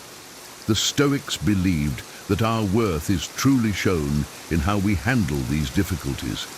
Embrace these challenges as opportunities for growth and learning. Each adversity faced and overcome builds your strength and reinforces your self-respect. This inner strength not only helps you maintain your composure, but also garners the respect of others. By developing resilience, you're not just surviving, you are thriving. You show that you can withstand life's storms and come out stronger. This quality of resilience is what makes you worthy of respect, both from yourself and others. It is through these trials that your true character is revealed, proving that actions indeed speak louder than words. Focus on actions, not words. In relationships, actions reveal true intentions more than words ever can. Mahatma Gandhi exemplified this principle through his non-violent resistance, like the Salt March, which spoke volumes more than any speech. Stoicism emphasizes practical wisdom, urging us to judge people by their actions. Observing consistent and genuine actions provides a clearer picture of someone's character, helping to cultivate more authentic and meaningful connections. Consider a scenario where someone promises to support you, but consistently fails to show up when needed. Their actions, or lack thereof, speak louder than their words. This principle helps you discern true allies from mere talkers. By focusing on actions, you build stronger, more reliable relationships based on trust and mutual respect. Embrace healthy skepticism. A dose of skepticism can protect you from potential disappointments in relationships. Steve Jobs, for example, approached new ideas and people with healthy skepticism, which helped him innovate and lead Apple to success. This doesn't mean being negative or cynical. Rather, it's about being mindful and observant. By taking the time to know someone and ensuring their actions match their words, you maintain a balanced and rational approach. This key aspect of Stoic philosophy helps you avoid unnecessary heartache and builds more solid, trustworthy connections. In practical terms, embracing healthy skepticism means being cautious and evaluating situations carefully. It's about asking the right questions and seeking evidence before forming judgments. This approach not only protects you from deceit, but also ensures that your relationships are based on genuine, consistent actions. Know your worth. Stoicism teaches that your worth is intrinsic and not dependent on external validation. Oprah Winfrey, despite facing significant hardships, always knew her worth and built a media empire by focusing on her abilities and self-value. Your self-esteem should not be swayed by others' opinions or social media metrics. Imagine yourself as a precious gemstone. Not everyone will recognize your value, but that doesn't diminish your worth. Marcus Aurelius, a prominent Stoic philosopher, said, "You have power over your mind, not outside events. Realize this, and you will find strength. By focusing on your virtues and living a life you are proud of, you acknowledge your true worth. This intrinsic sense of value is crucial in maintaining self-respect and dignity, regardless of external circumstances. Cultivate gratitude. Gratitude is often overlooked, but is a powerful aspect of Stoicism. Keanu Reeves, known for his gratitude and humility despite his success, exemplifies this principle. By focusing on what you have rather than what you lack, you foster a positive outlook and appreciation for life. Gratitude helps you recognize your achievements and qualities, reinforcing your sense of worth and positively influencing how others perceive and value you. Practicing gratitude shifts your focus from deficiencies to abundance. It encourages you to celebrate small victories and recognize the positive aspects of your life, thereby enhancing your overall well-being and sense of fulfillment.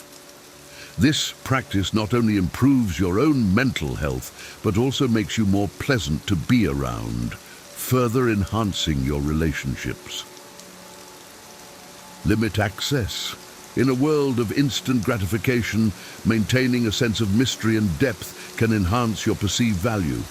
Beyoncé maintains a level of control over her public and private life, ensuring that her time and presence are valued. Limiting access is not about playing hard to get, but about recognizing your own worth and ensuring that others value your time and presence. This Stoic approach teaches self-discipline and emotional self-control, encouraging you to be selective about who you let into your life. By limiting access, you protect your energy and focus on meaningful interactions that genuinely enrich your life. This practice helps maintain a balance between openness and privacy, ensuring that your relationships are based on mutual respect and value. Practice unconditional love. Unconditional love in Stoicism goes beyond expecting nothing in return. Fred Rogers, known as Mr. Rogers, demonstrated unconditional love by accepting and valuing each child for who they were. This involves recognizing the intrinsic worth of every individual and showing empathy and compassion. By practicing forgiveness and letting go of resentment, you foster emotional healing and growth, building stronger, more genuine connections. Unconditional love means accepting people as they are, without trying to change them. It involves showing empathy and understanding, even in difficult situations. This practice not only improves your relationships, but also enhances your emotional well-being, as you learn to let go of negative feelings and focus on positive, constructive interactions. Be prepared to walk away. One of the core tenets of Stoicism is recognizing what you can and cannot control.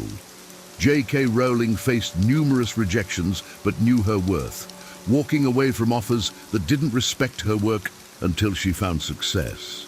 In relationships, this means being willing to walk away from situations that compromise your values. It requires inner strength and a deep understanding of your worth. By choosing to leave what no longer serves you, you make room for healthier and more fulfilling opportunities. This practice demonstrates your commitment to self-respect and integrity, ensuring that you do not settle for less than you deserve. Walking away is not a sign of weakness, but a testament to your strength and understanding of your worth. Present yourself with dignity. Dignity in Stoicism is about investing your energy wisely and authentically. Barack Obama maintained a composed and respectful demeanor throughout his presidency, even in the face of criticism. Presenting yourself with dignity means being true to who you are, rather than trying to impress others with superficialities. For example, consider a scenario where you're in a cafe and see two people on a date. One is flashy and trying hard to impress, while the other is comfortable in their own skin. The person who is genuine and self-assured, like Obama, is more likely to leave a lasting impression. This aligns with Stoic principles of living with integrity and self-respect. Act with boundaries. Setting and maintaining boundaries is a powerful way to demonstrate your self-respect. Maya Angelou set clear boundaries in her life, valuing honesty and respect. If you value honesty and someone lies to you, how you handle the situation speaks volumes. Addressing the issue calmly or stepping away can demonstrate your commitment to your values. This approach aligns with the Stoic emphasis on self-discipline and rationality. By setting boundaries, you protect your emotional well-being and ensure that your relationships are healthy and respectful. This practice is essential for maintaining self-respect and ensuring that others respect your values and limits. Solitude.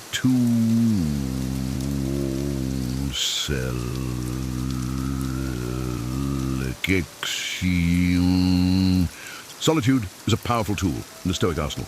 Henry David Thoreau sought solitude at Walden Pond, where he spent 2 years in self-reflection. This period allowed him to write Walden and align his actions with his principles.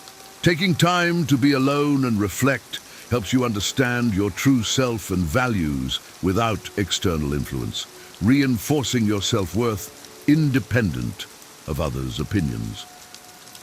Regular self-reflection helps you make decisions based on your principles and stay true to your values. This practice is essential for personal growth and self-awareness, ensuring that your actions are aligned with your true self. By seeking solitude, you create space for introspection and self-improvement, enhancing your overall well-being and sense of purpose. Onanta.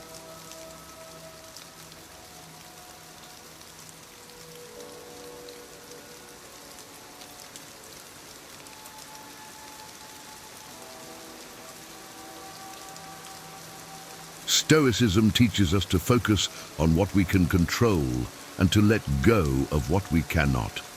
Ruth Bader Ginsburg, the late Supreme Court Justice, never chased after approval, but focused on her work and principles, earning respect through her dedication to justice and equality.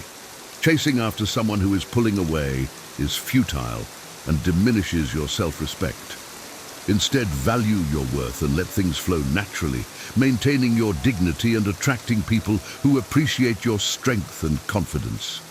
This practice ensures that your relationships are based on mutual respect and genuine interest, rather than desperation or insecurity. In summary, embracing Stoic principles in relationships empowers you to demonstrate your worth through actions, set healthy boundaries, and maintain your self-respect. By focusing on what you can control and valuing yourself intrinsically, you create a foundation for authentic and meaningful connections. Remember, true worth is demonstrated through consistent and genuine actions, not words. Let your dignity and integrity shine, and the world will recognize your true value. Here are 10 powerful ways to recognize envy and falsehood in others, because not everyone cheering for you is truly on your side. Think about this. Have you ever shared a personal win, only to notice someone's smile fade, their tone shift, or hear a subtle dig disguised as advice? Envy doesn't always show up in obvious ways. It hides in small, calculated behaviors. And spotting falsehood can be even trickier. It often lurks behind exaggerated praise, unwarranted criticism, or suspicious silence. If you felt the sting of insincere support or sensed someone secretly competing with you, this video will give you the clarity to identify these patterns and protect your peace.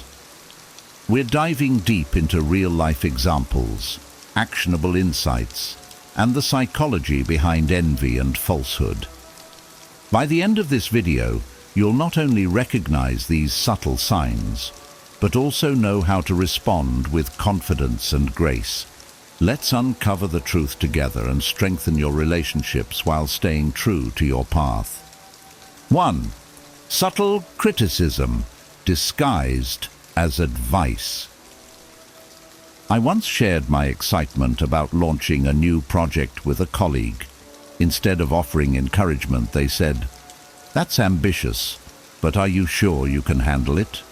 It might be too much for someone with your experience." At first, I brushed it off as concern, but over time I realized this wasn't an isolated incident. Each time I brought up a new idea or accomplishment, they had a similar reaction, couching doubt as advice. Subtle criticism disguised as advice often comes from people who feel threatened by your progress. Instead of directly putting you down, they cloak their envy in seemingly well-meaning suggestions. For instance, imagine telling a friend about your goal to start a fitness routine. Instead of cheering you on, they might say, "That's great, but don't get your hopes up. It's really hard to stick to a plan." This type of comment plants seeds of self-doubt while appearing supportive. These behaviors can also show up in personal relationships. A friend of mine shared how, when she was planning her wedding, her cousin constantly offered advice that undermined her choices. Comments like, "Those flowers are nice, but wouldn't something simpler suit you better?" made her second-guess decisions she'd been happy with before. The key to recognizing this subtle envy is to look for patterns. Does the person habitually cast doubt on your ideas or achievements under the guise of helping? Genuine advice is constructive and uplifting, even when it points out challenges. In contrast, envious remarks often leave you feeling deflated or uncertain. Recognizing this behavior helps you build resilience. Learn to trust your instincts and differentiate between genuine support and masked negativity. Surround yourself with people who celebrate your growth instead of subtly questioning it. 2. Downplaying your achievements. When I landed my first significant promotion, I was ecstatic and shared the news with a group of friends. Most were thrilled for me, but one friend responded with, "Oh, promotions are nice, but it's not like you're running the company." The comment stung. It wasn't outright negative, but it clearly aimed to minimize my success. People who downplay your achievements often feel threatened by your progress. Instead of celebrating with you, they shift the focus away from your success or frame it as less impressive. For example, if you've just completed a marathon, they might say, "A lot of people do marathons these days. It's not that rare anymore." These remarks often reflect their internal struggle with feelings of inadequacy or envy. Another instance came from a relative of mine. When I told her I had started a YouTube channel and was gaining subscribers, she replied, "You know, anyone can start a YouTube channel these days. The real challenge is making money from it." While technically true, her comment didn't acknowledge my accomplishment. It was a subtle way of bringing me down. This behavior also appears in workplace dynamics. A colleague might say, "That's a good idea, but isn't it just a variation of something we've done before?" Or, "Congrats on the award, but didn't the whole team contribute?" These remarks diminish your effort and success, leaving you questioning the validity of your achievements. The best way to handle this is to recognize that their reaction is about them, not you. Stay proud of your accomplishments, regardless of others' attempts to downplay them. Share your wins with people who genuinely appreciate and encourage your growth. And remember that your achievements are valid, no matter how others try to frame them. 3. Excessive flattery. I once worked with someone who always seemed overly complimentary. Every time I completed even the smallest task, they would say things like, "Wow, you're absolutely brilliant. I don't know how you do it." At first, it felt great. Who doesn't enjoy praise? But over time, the exaggeration felt insincere and even manipulative.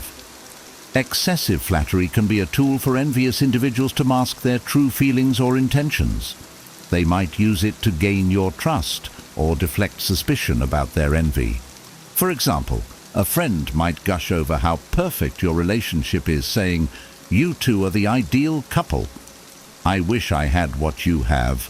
while simultaneously criticizing your partner behind your back. Their flattery becomes a cover for their underlying resentment.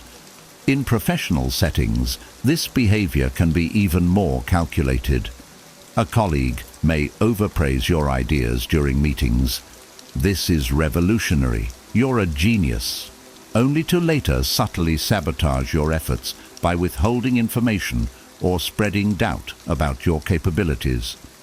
Their goal is to inflate your confidence temporarily while keeping you off balance. Excessive flattery often lacks specificity.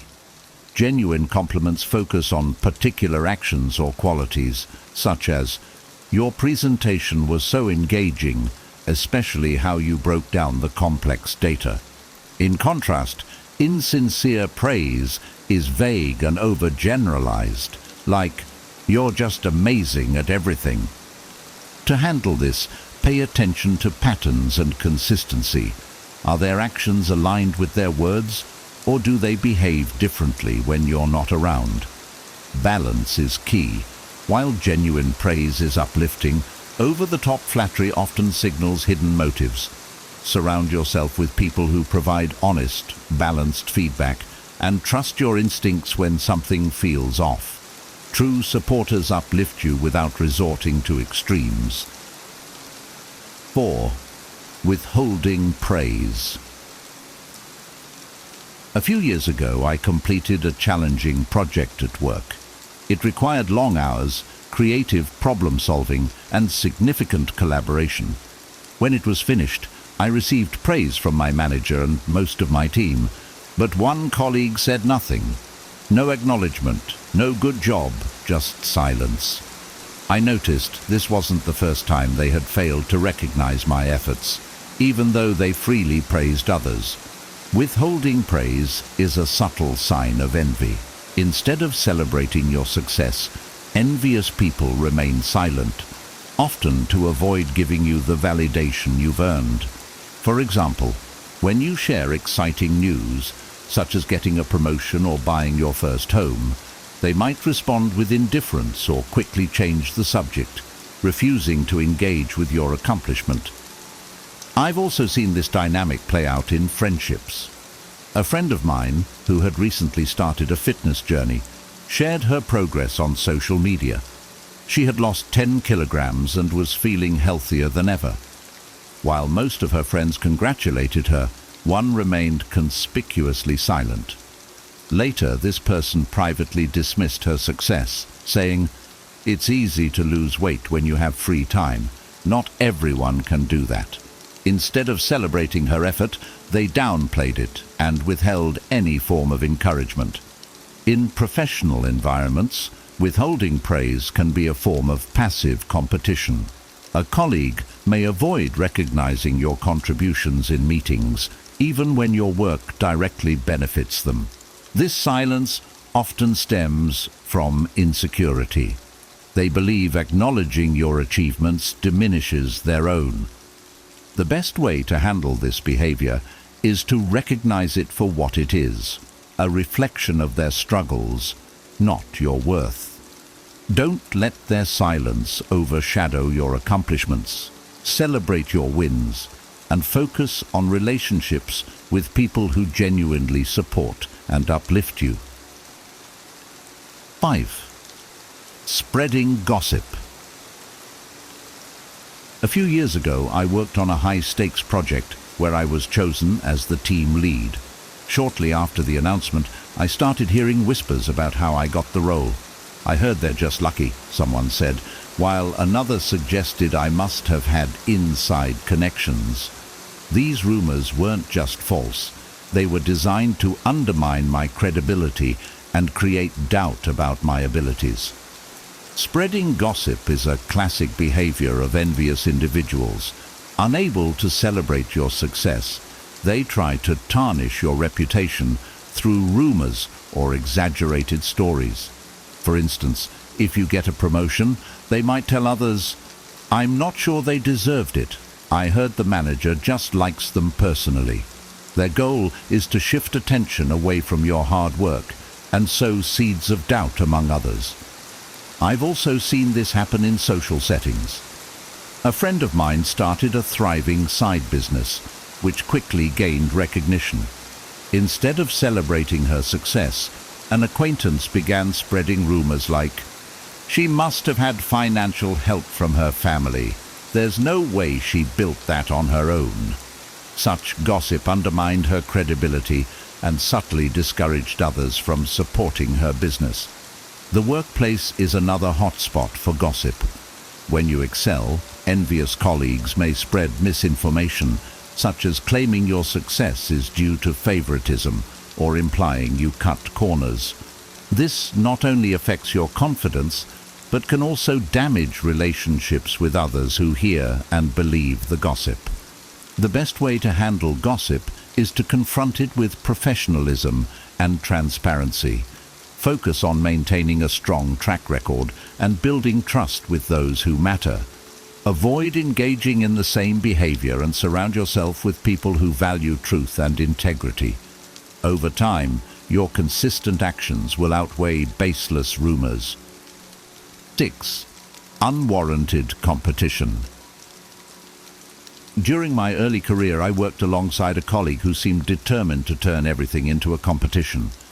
If I shared a small win, like successfully closing a deal, they would immediately counter with, "Oh, I closed 3 deals this week."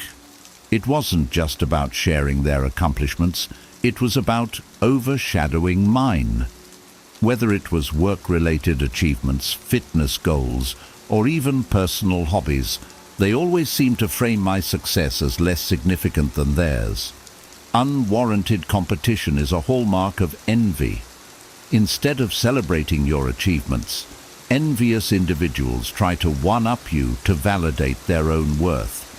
For instance, if you mention completing a 10K run, they might reply, "That's great, but I've done a half marathon," even if the conversation wasn't about comparisons. Their competitiveness often feels unnecessary and exhausting. This behavior isn't confined to professional settings. In friendships, I've seen someone compete over parenting milestones. A friend shared how proud she was of her toddler learning to walk, only to hear another parent respond, "That's nice, but my child was walking at 9 months." It wasn't about support. It was about claiming superiority. Unwarranted competition can also manifest as subtle rivalry. For example, a colleague might intentionally take on similar projects to outperform you or replicate your ideas to claim credit. Their focus isn't on collaboration or mutual growth, but on proving they're better. The best way to address unwarranted competition is to set boundaries. Recognize that their behavior stems from insecurity and is not a reflection of your value. Avoid engaging in their competitive dynamic and instead stay focused on your own progress.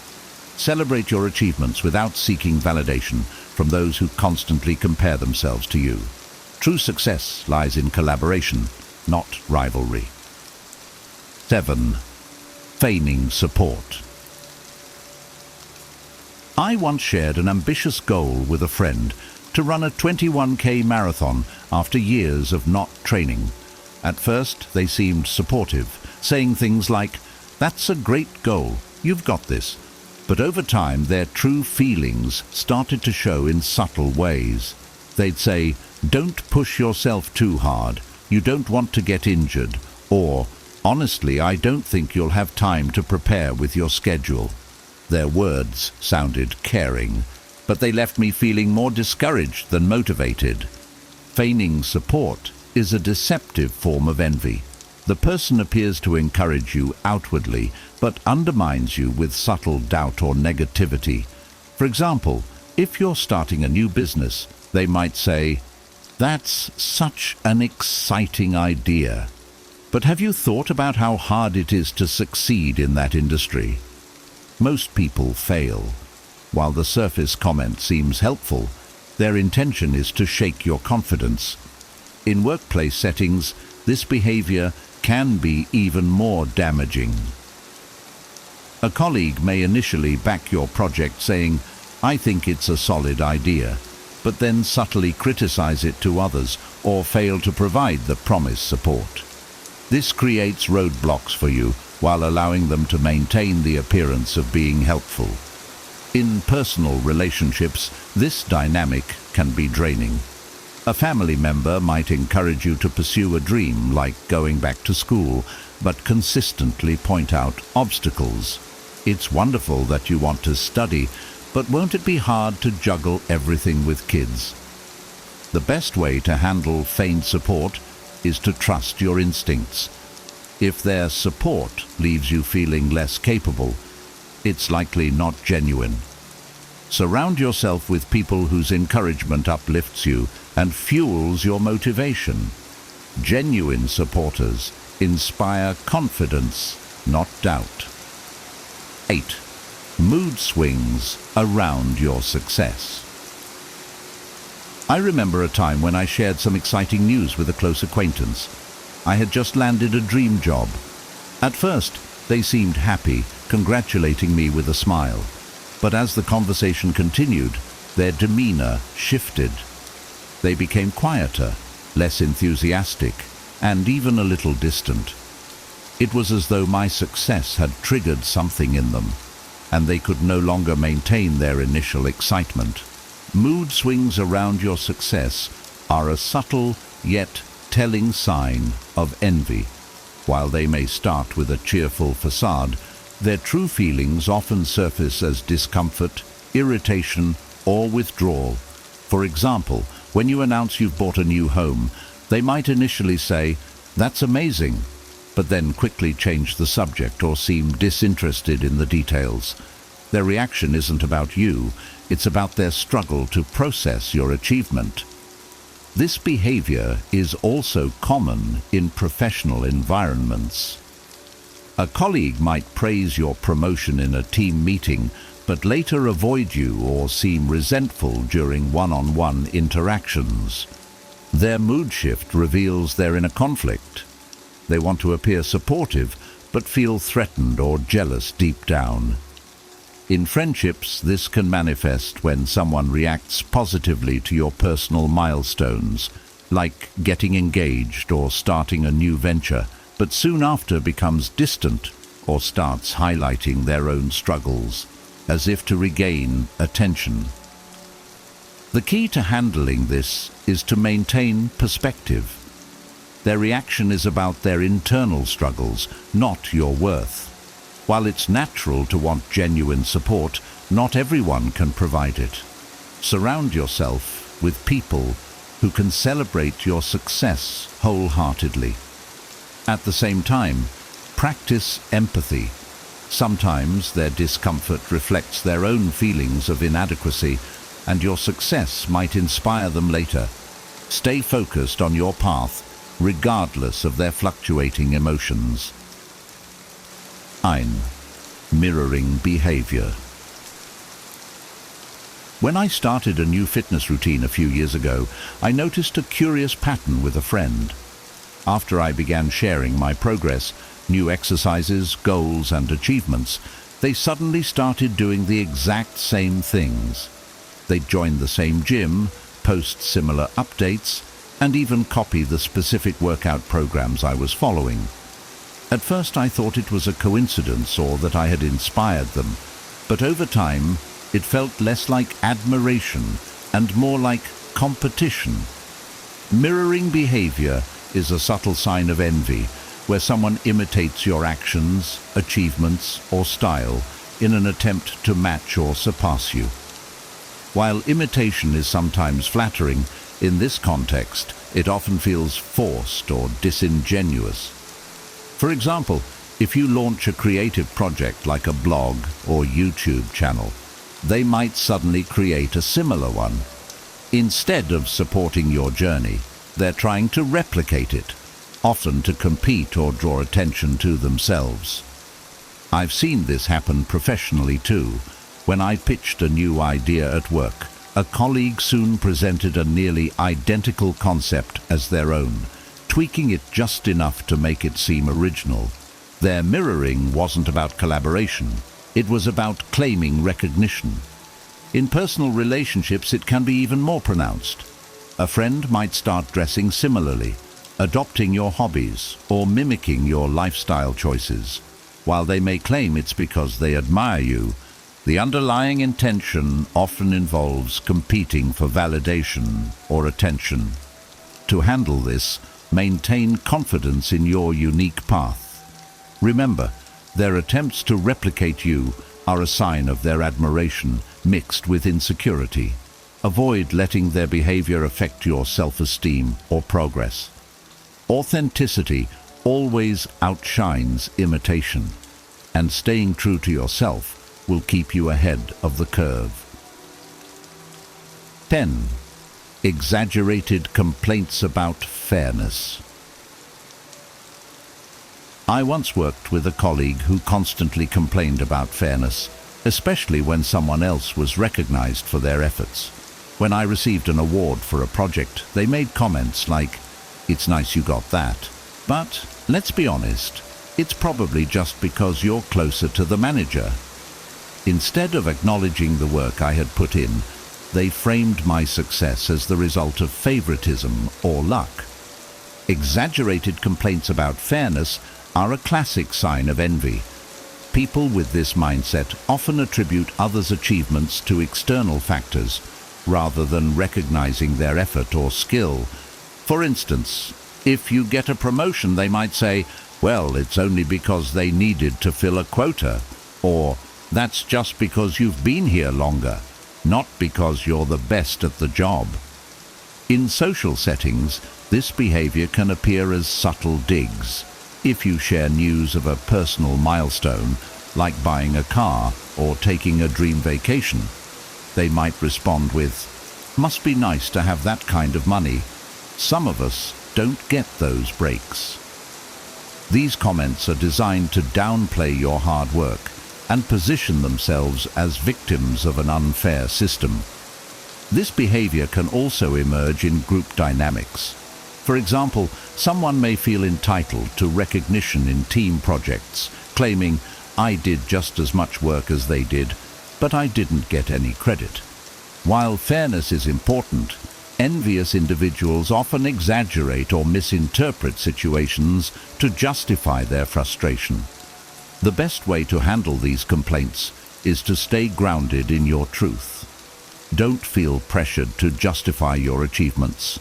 Instead, focus on your effort and results, and surround yourself with people who understand and appreciate the value of hard work.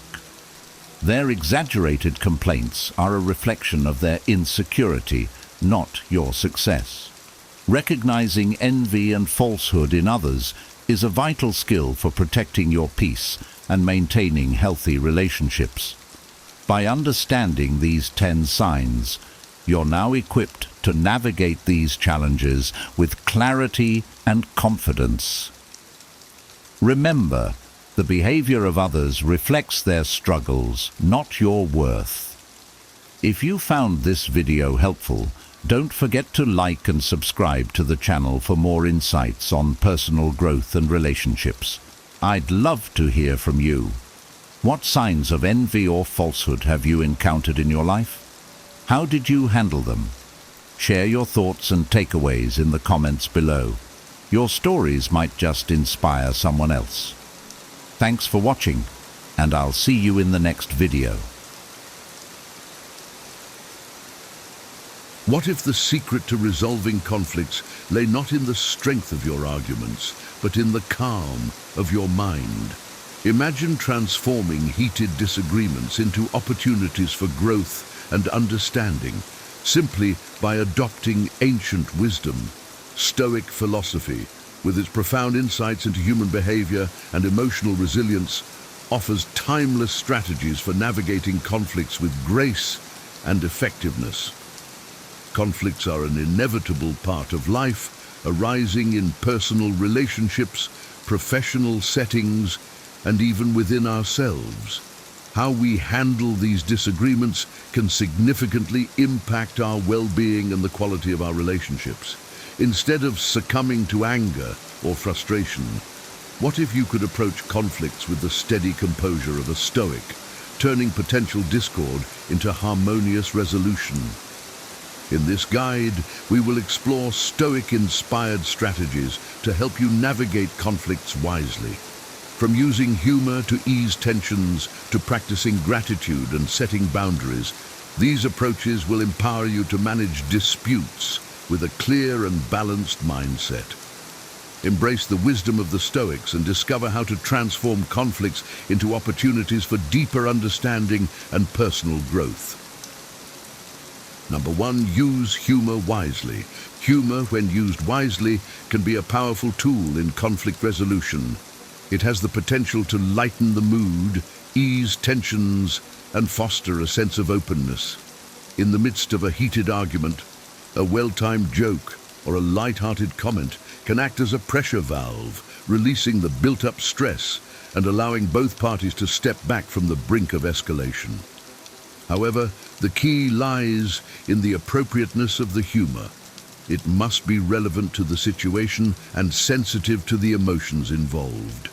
Humor that belittles or mocks the other person can worsen the conflict, undermining the trust and respect necessary for a resolution. Instead, aim for humor that builds bridges. Self-deprecating humor, for instance, can show humility and willingness to acknowledge your own flaws, which can encourage the other party to do the same. Stoic wisdom teaches us the value of perspective and emotional resilience. By introducing humor into a conflict, we can shift our perspective from one of confrontation to one of collaboration. This shift can reveal the absurdity of our anger and help us recognize the humanity in our opponent. It reminds us that conflicts are often temporary and that maintaining a sense of humor is vital for our mental well-being. Moreover, humor can serve as a reminder of shared experiences and values, reinforcing the bond between the conflicting parties. It can transform an adversarial interaction into a more amicable one, paving the way for productive dialogue and mutual understanding. By easing the atmosphere, humor allows both sides to lower their defenses and engage more openly and honestly. In essence, wise use of humor is not about trivializing the conflict, but about creating an environment where constructive conversation can flourish. It aligns with the Stoic principle of maintaining control over our emotions and responses, enabling us to navigate conflicts with grace and composure. Thus, let humor be the gentle nudge that brings light into the darkness of discord, guiding both parties towards a resolution. Number 2, seek external aid. When conflicts become too entrenched or emotionally charged to handle alone, seeking external aid can be a prudent strategy. Mediators and counselors serve as neutral third parties who can facilitate more constructive discussions, ensuring that each side is heard and understood.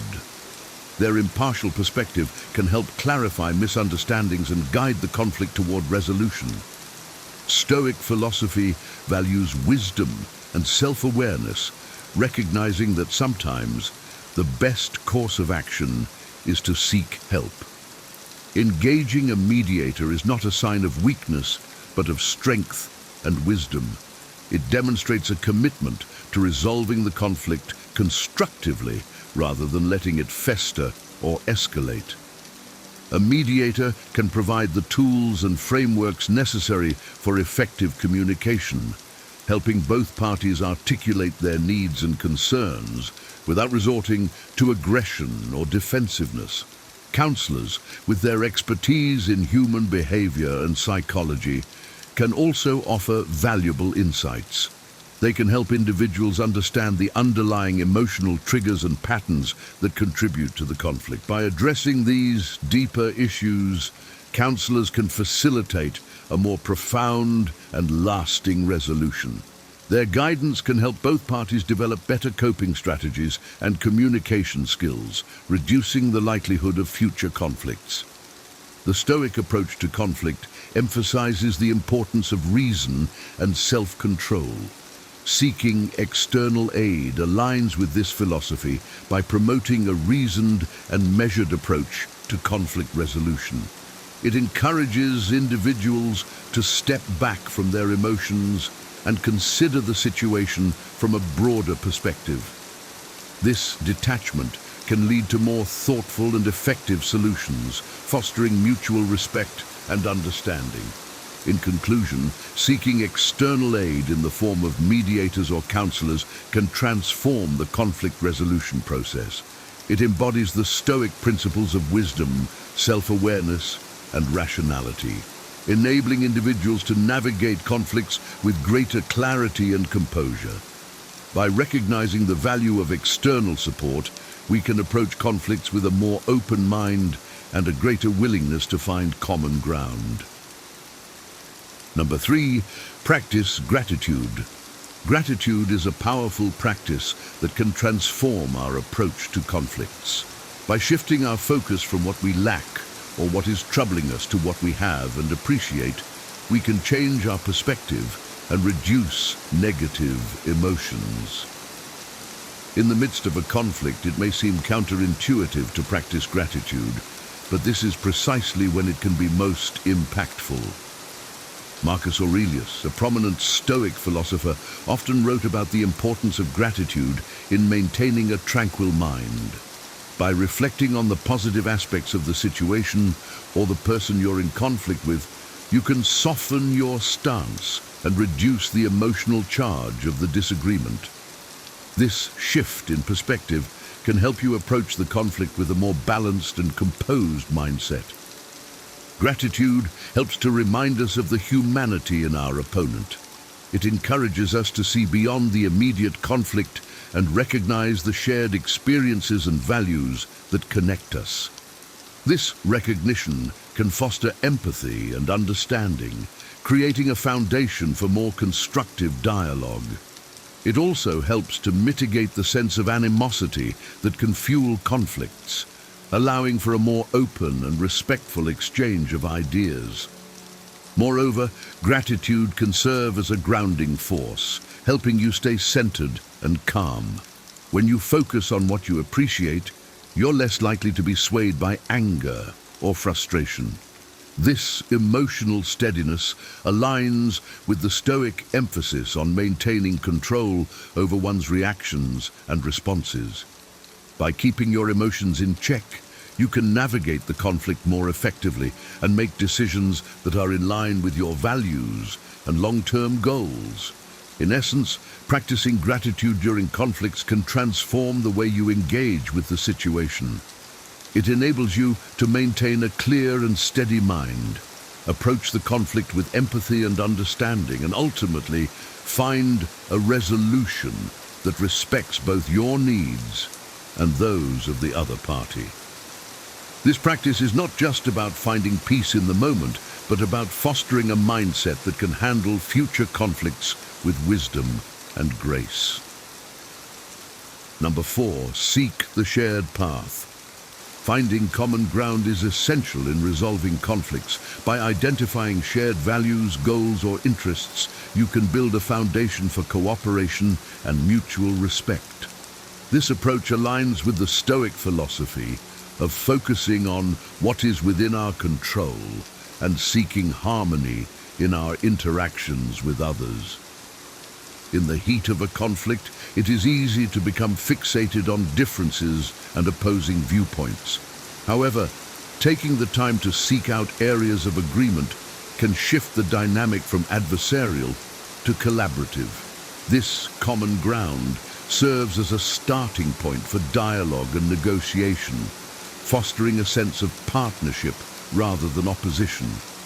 Shared values and goals can act as a bridge, connecting the conflicting parties on a deeper level. These connections remind us that despite our disagreements, we are often working towards similar outcomes.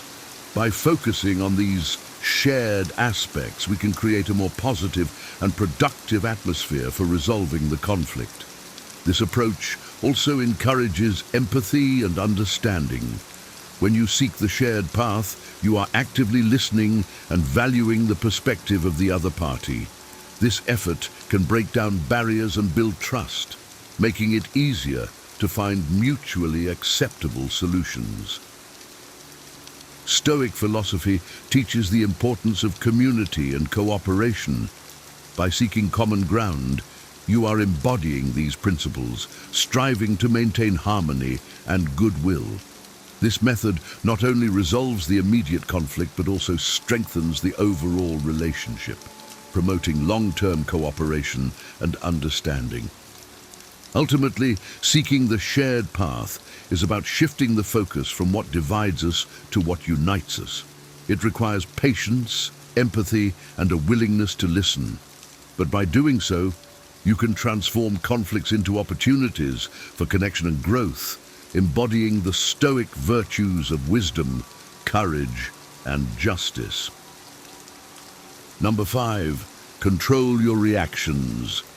One of the core tenets of Stoicism is the emphasis on controlling our reactions rather than trying to control external events. This principle is particularly relevant in the context of conflict resolution. By focusing on managing your own responses, you can navigate conflicts with greater clarity and composure. When faced with a conflict, it is natural to feel a surge of emotions. Anger, frustration, and hurt can cloud our judgment and lead to impulsive reactions. However, Stoic philosophy teaches us to pause and reflect before responding. This pause allows us to assess the situation more objectively and choose a response that aligns with our values and long-term goals. By maintaining control over our emotions, we can prevent the escalation of conflicts. A calm and measured response can diffuse tension and create a more constructive environment for dialogue. It also sets a positive example for the other party, encouraging them to respond in kind. This approach requires self-awareness and discipline. It involves recognizing our emotional triggers and developing strategies to manage them. Techniques such as deep breathing, mindfulness, and reflective thinking can help us stay centered and composed. Moreover, controlling our reactions allows us to focus on what truly matters. Not all conflicts are worth engaging in, and by managing our responses, we can discern which issues require our attention and which do not. This discernment helps us conserve our energy for significant matters, aligning with the Stoic principle of focusing on what is within our control. In summary, controlling your reactions is a powerful strategy for conflict resolution. It aligns with the Stoic virtues of wisdom and self-control, enabling you to navigate conflicts with grace and effectiveness.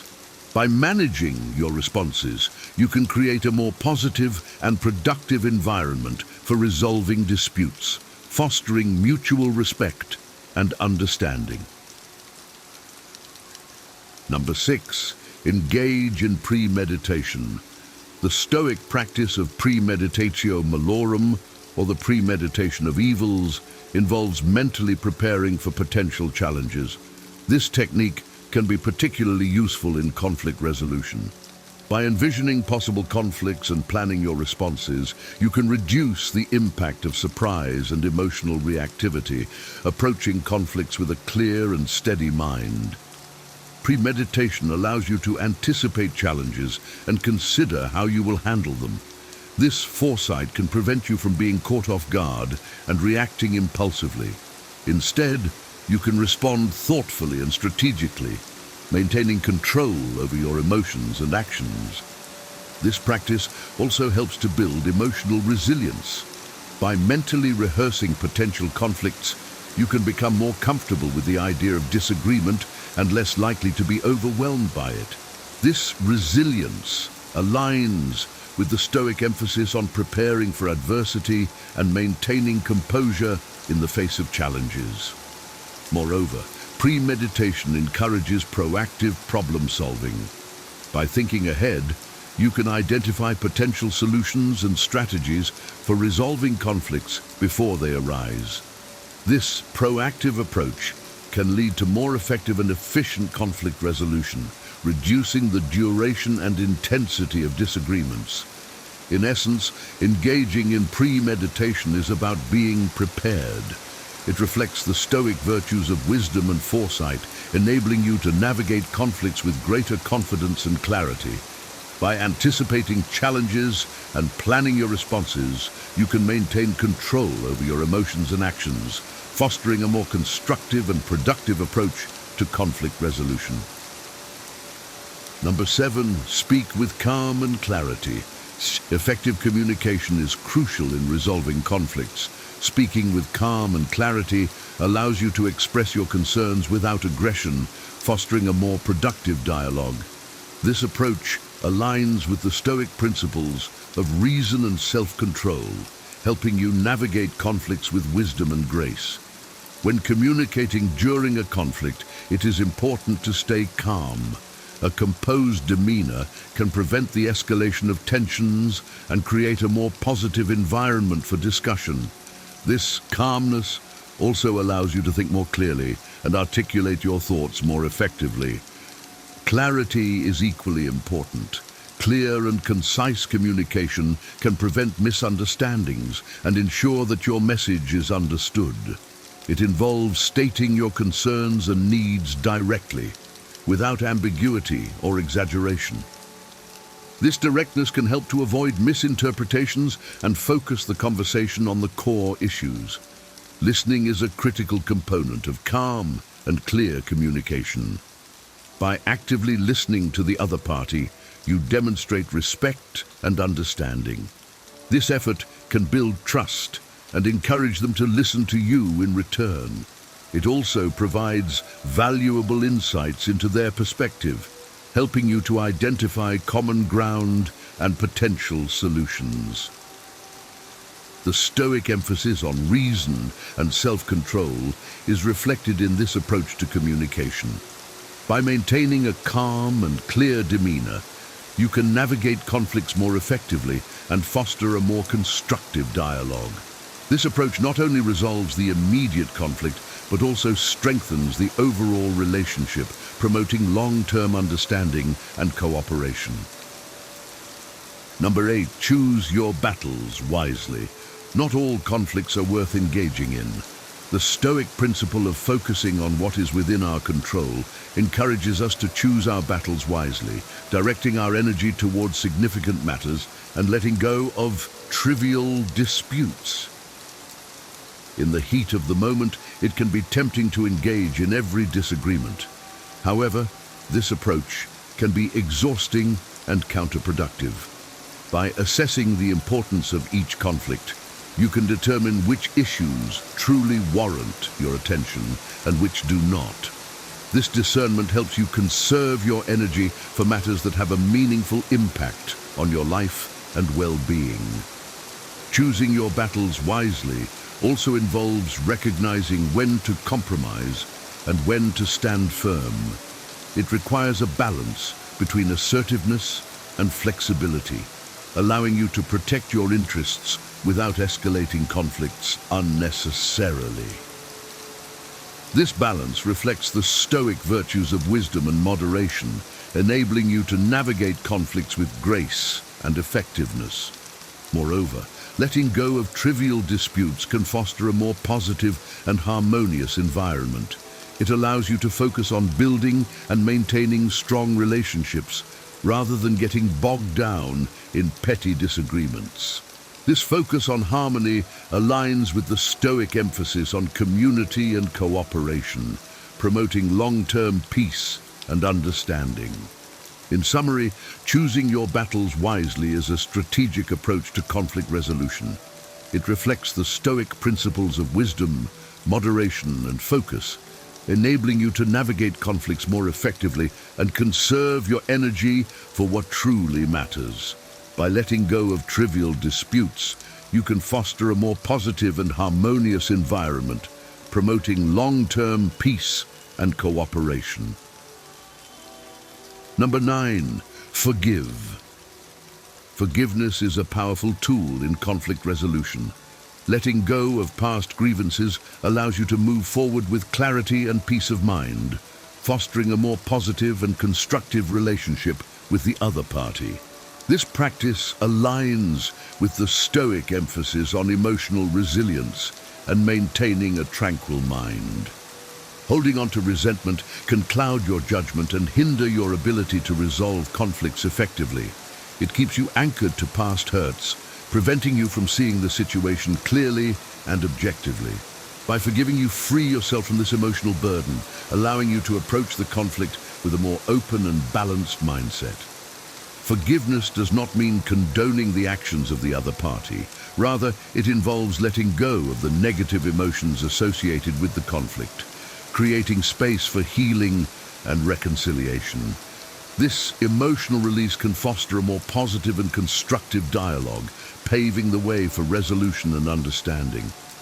The Stoic philosophy teaches us to focus on what is within our control, and forgiveness is a powerful example of this principle. You cannot change the past or the actions of others, but you can control your response to them.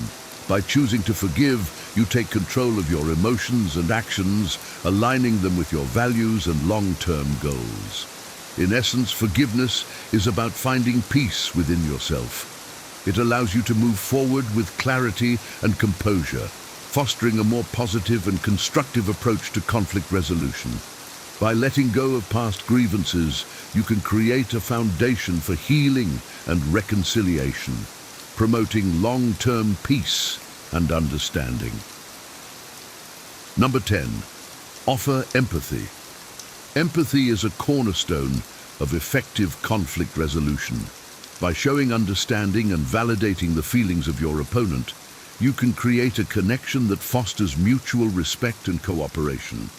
This approach aligns with the Stoic principles of wisdom and compassion, helping you navigate conflicts with grace and effectiveness. Empathy involves putting yourself in the other person's shoes and seeing the situation from their perspective. This effort can reveal the underlying emotions and motivations driving their behavior, helping you understand their actions and responses. This understanding can reduce animosity and foster a more positive and constructive dialogue. By validating the feelings of the other party, you demonstrate respect and recognition. This validation does not mean agreeing with their perspective, but rather acknowledging their right to feel as they do. This recognition can build trust and openness, encouraging the other party to listen to your perspective in return. Empathy also involves active listening. By truly listening to the other party, you show that you value their input and are willing to understand their point of view. This effort can break down barriers and build a foundation for more effective communication and problem solving. The Stoic emphasis on community and cooperation is reflected in this approach to conflict resolution.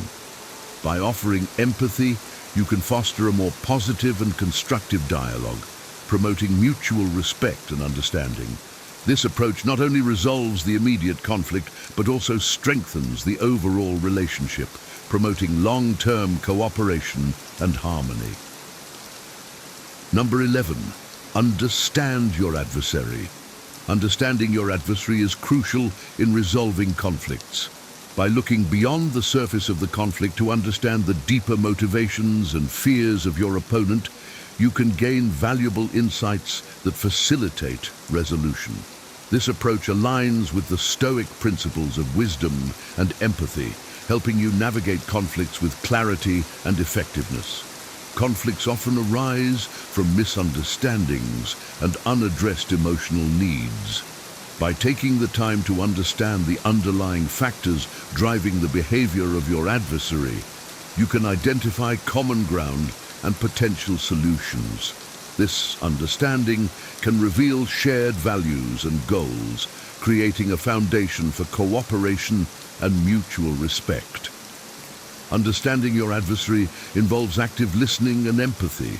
It requires you to set aside your own perspective temporarily and focus on theirs.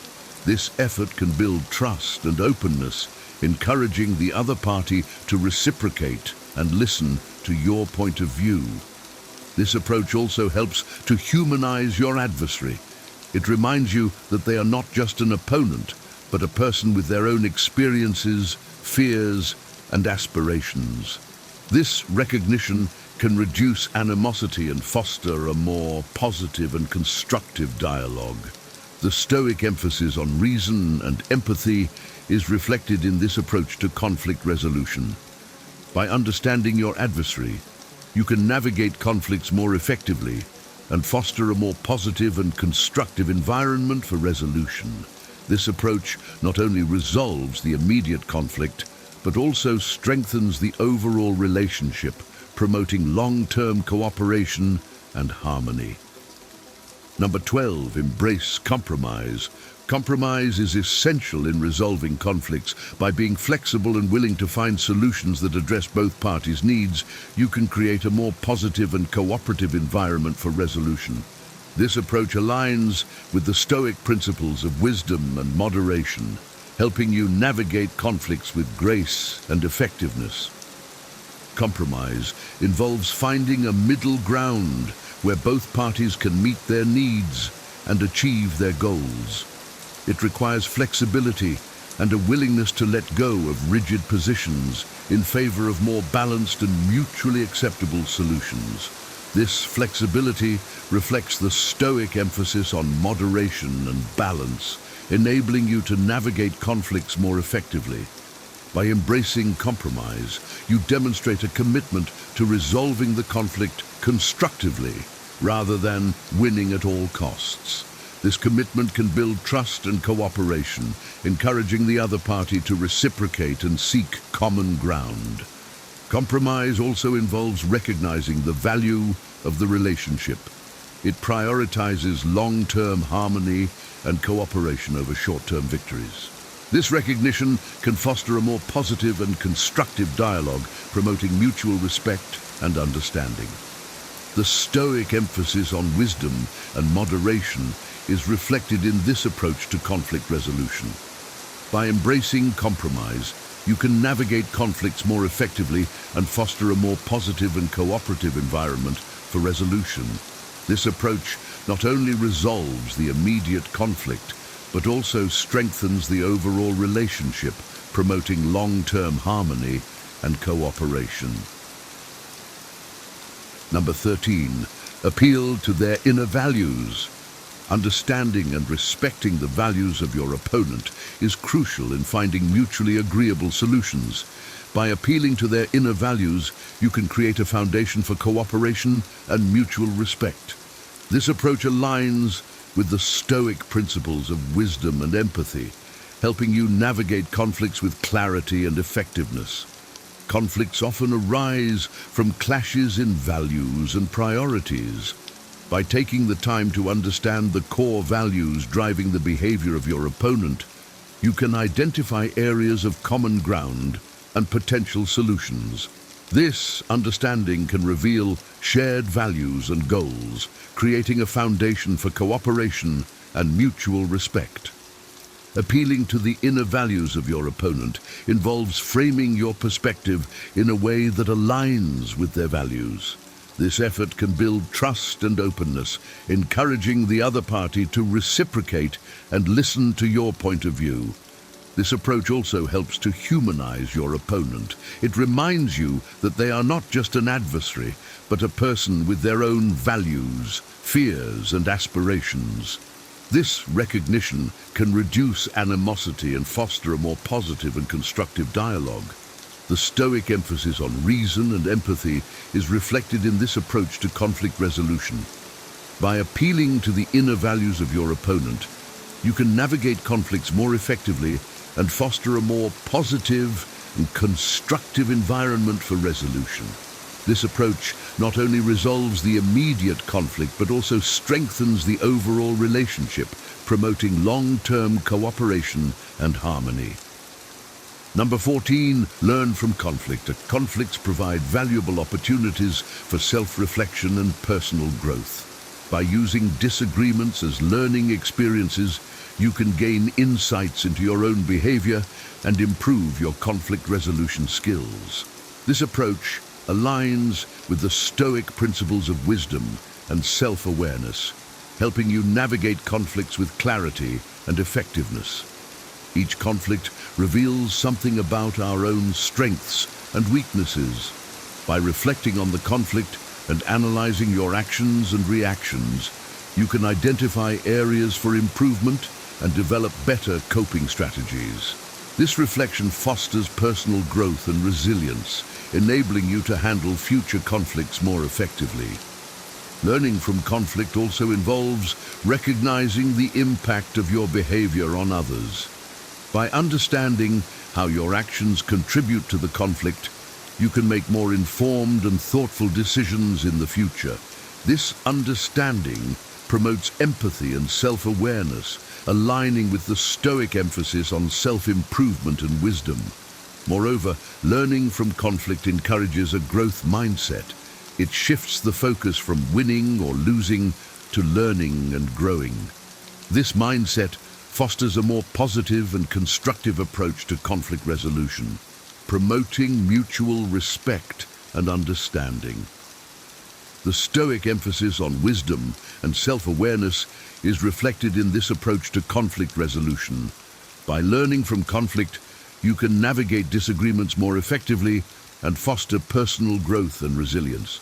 This approach not only resolves the immediate conflict, but also strengthens your overall ability to handle future conflicts, promoting long-term peace and understanding. Number 15, set boundaries. Setting clear boundaries is essential in protecting your well-being and maintaining healthy relationships. By clearly defining and communicating your limits, you can prevent conflicts from escalating and ensure that your needs are respected. This approach aligns with the Stoic principles of self-control and self-respect, helping you navigate conflicts with clarity and effectiveness. Boundaries serve as guidelines for acceptable behavior, helping to create a sense of safety and respect in relationships. By establishing and enforcing boundaries, you can prevent misunderstandings and reduce the potential for conflict. This clarity fosters a more positive and constructive environment for dialogue and negotiation. Setting boundaries also involves recognizing and respecting your own needs and limits. It requires self-awareness and self-respect, aligning with the Stoic emphasis on maintaining control over one's emotions and actions.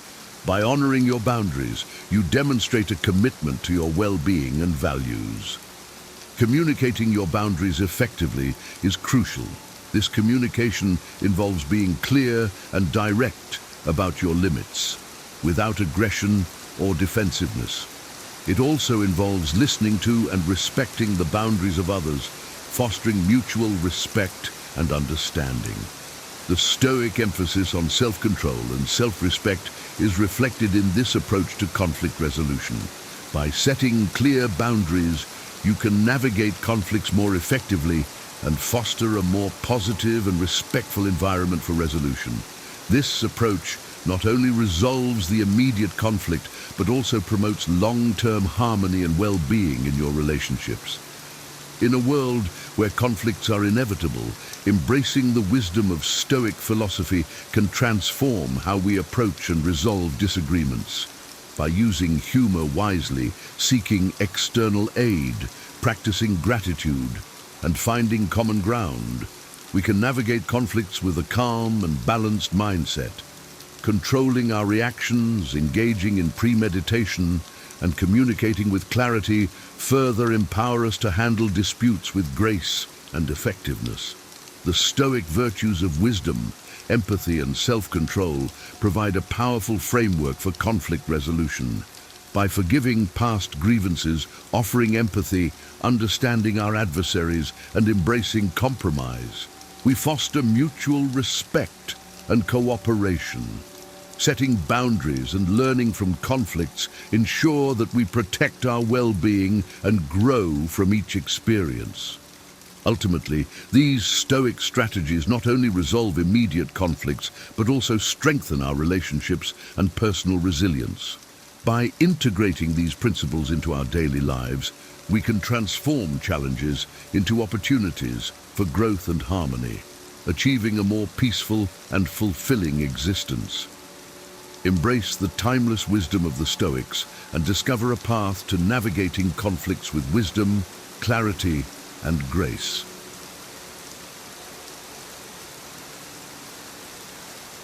Ten. Verbal tricks to make an aggressive person. Sorry. Have you ever been caught off guard by someone's aggression, left speechless as they lash out, while you scramble for a way to defend yourself? Imagine walking away from those moments not overwhelmed or angry, but calm, collected, and leaving the aggressor rethinking their behavior. Today, I'll show you exactly how to do that. What if, instead of escalating the conflict or feeling like a victim, you had the tools to turn any confrontation into a moment of clarity and control? Inspired by the timeless principles of Stoicism, these 6 verbal techniques are designed to neutralize aggression without compromising your dignity. One of these strategies even transforms anger into an opportunity for deeper understanding, a shift that will surprise both you and the aggressor. Over the next few minutes, we'll explore how to navigate even the most heated situations with grace and power.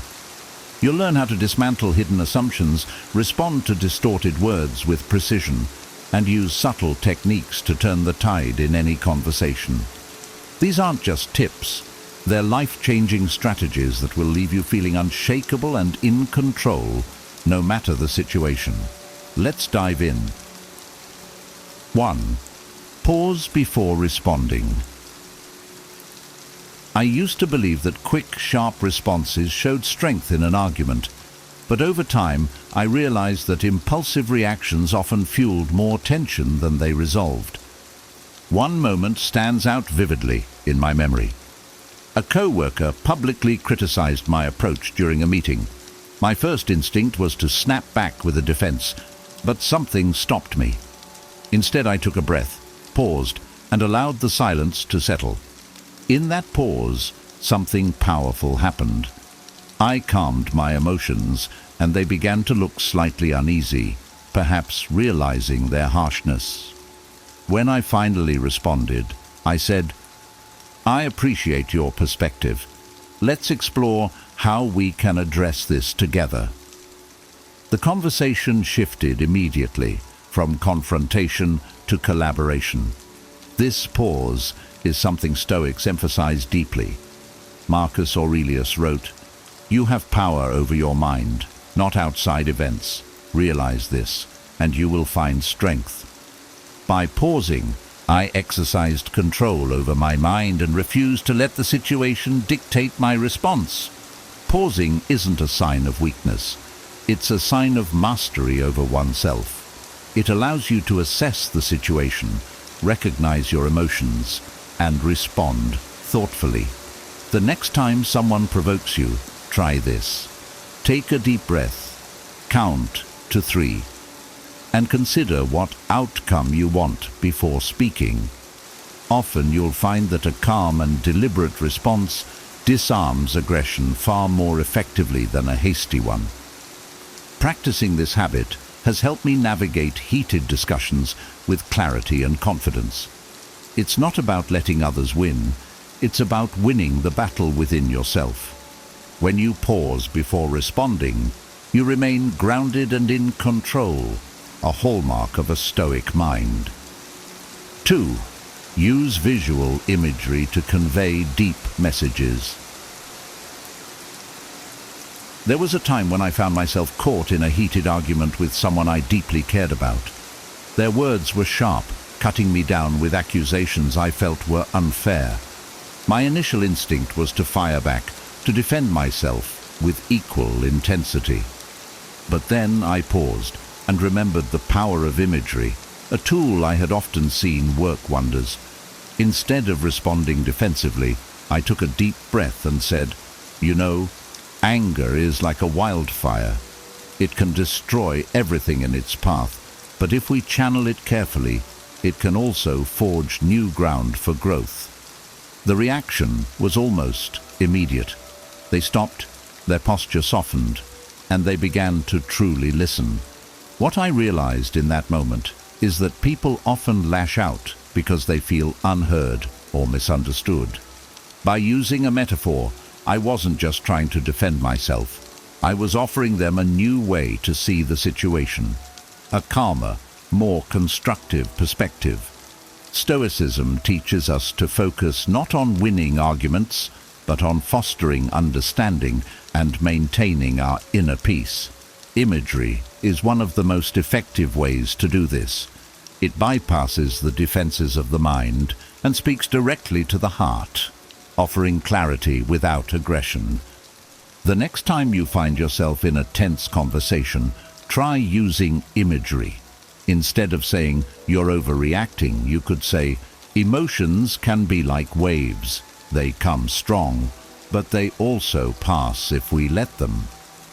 This approach not only protects your tranquility, but also invites the other person to reflect and engage more thoughtfully. By practicing this Stoic technique, you'll find that your words don't just defend. You connect, heal, and inspire change. And that is the true power of wisdom in action.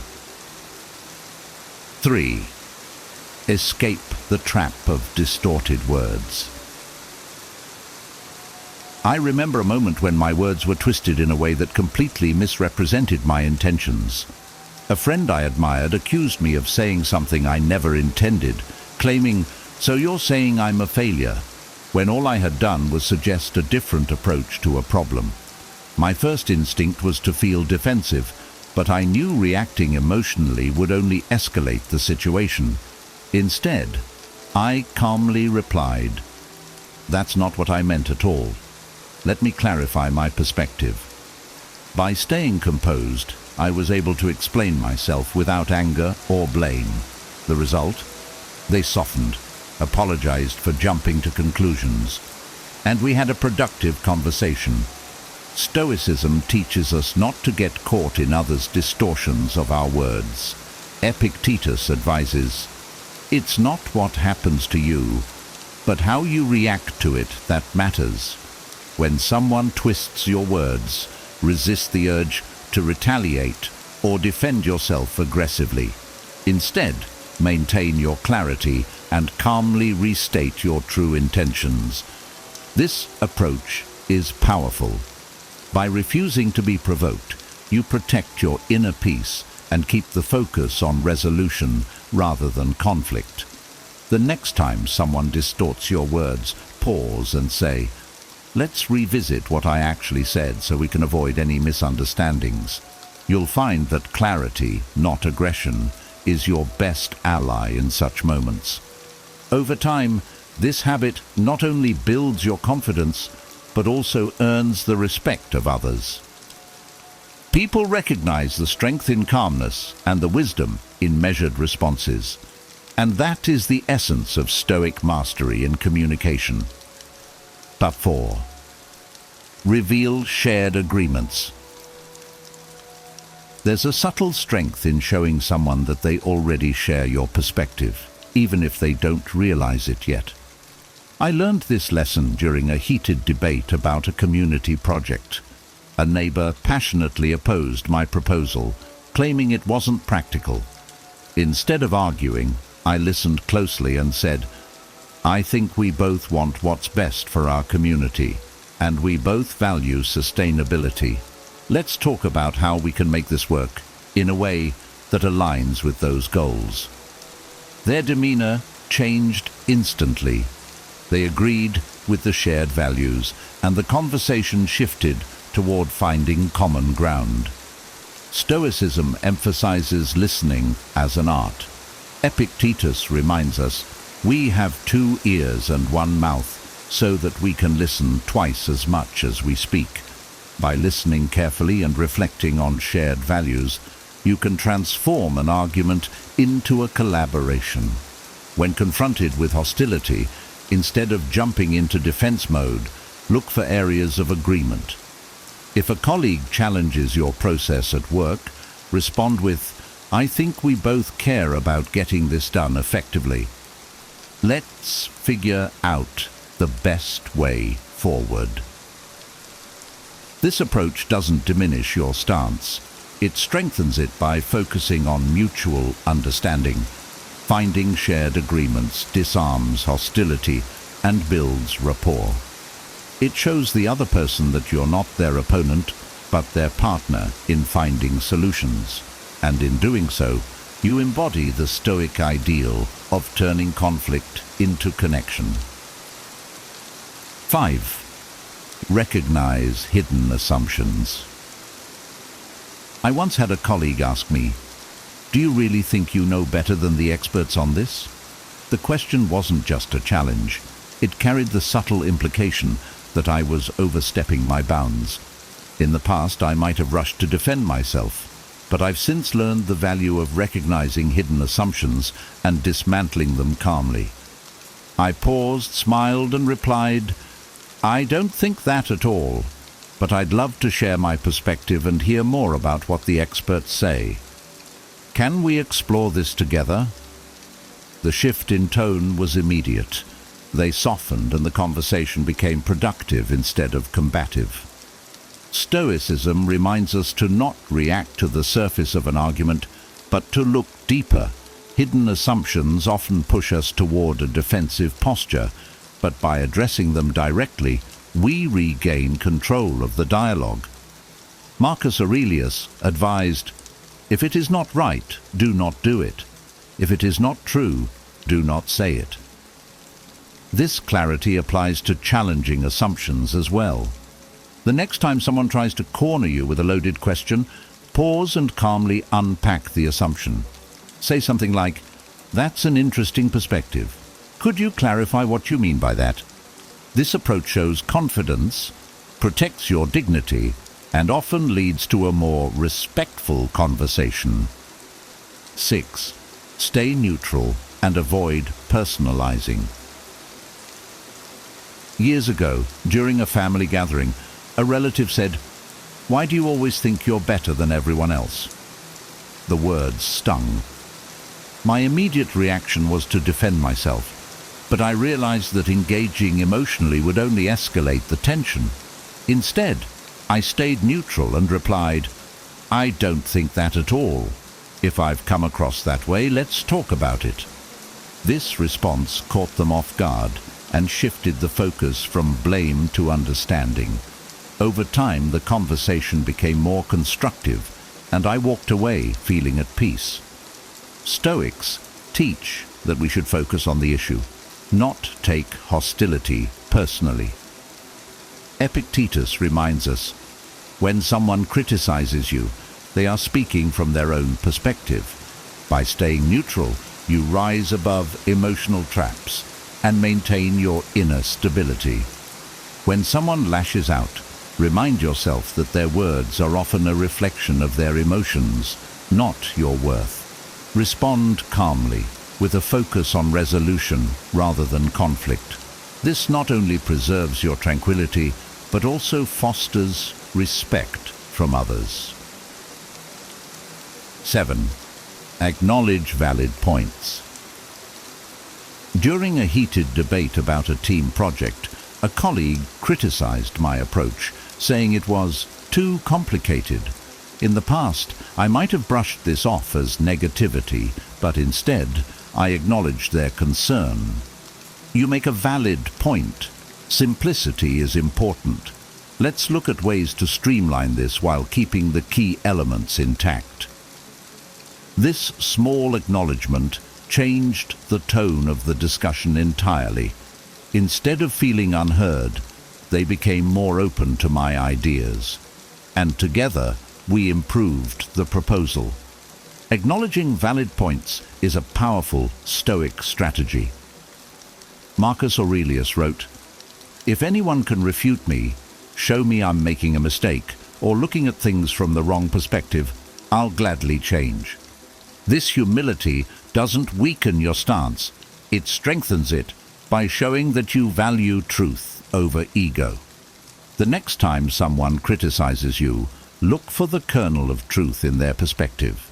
Acknowledge it sincerely before presenting your own view. This doesn't just diffuse hostility, it builds trust and mutual respect. 8. Handle the storm of questions. Once, during a family dinner, a relative barraged me with questions about my career choices. Why would you choose that path?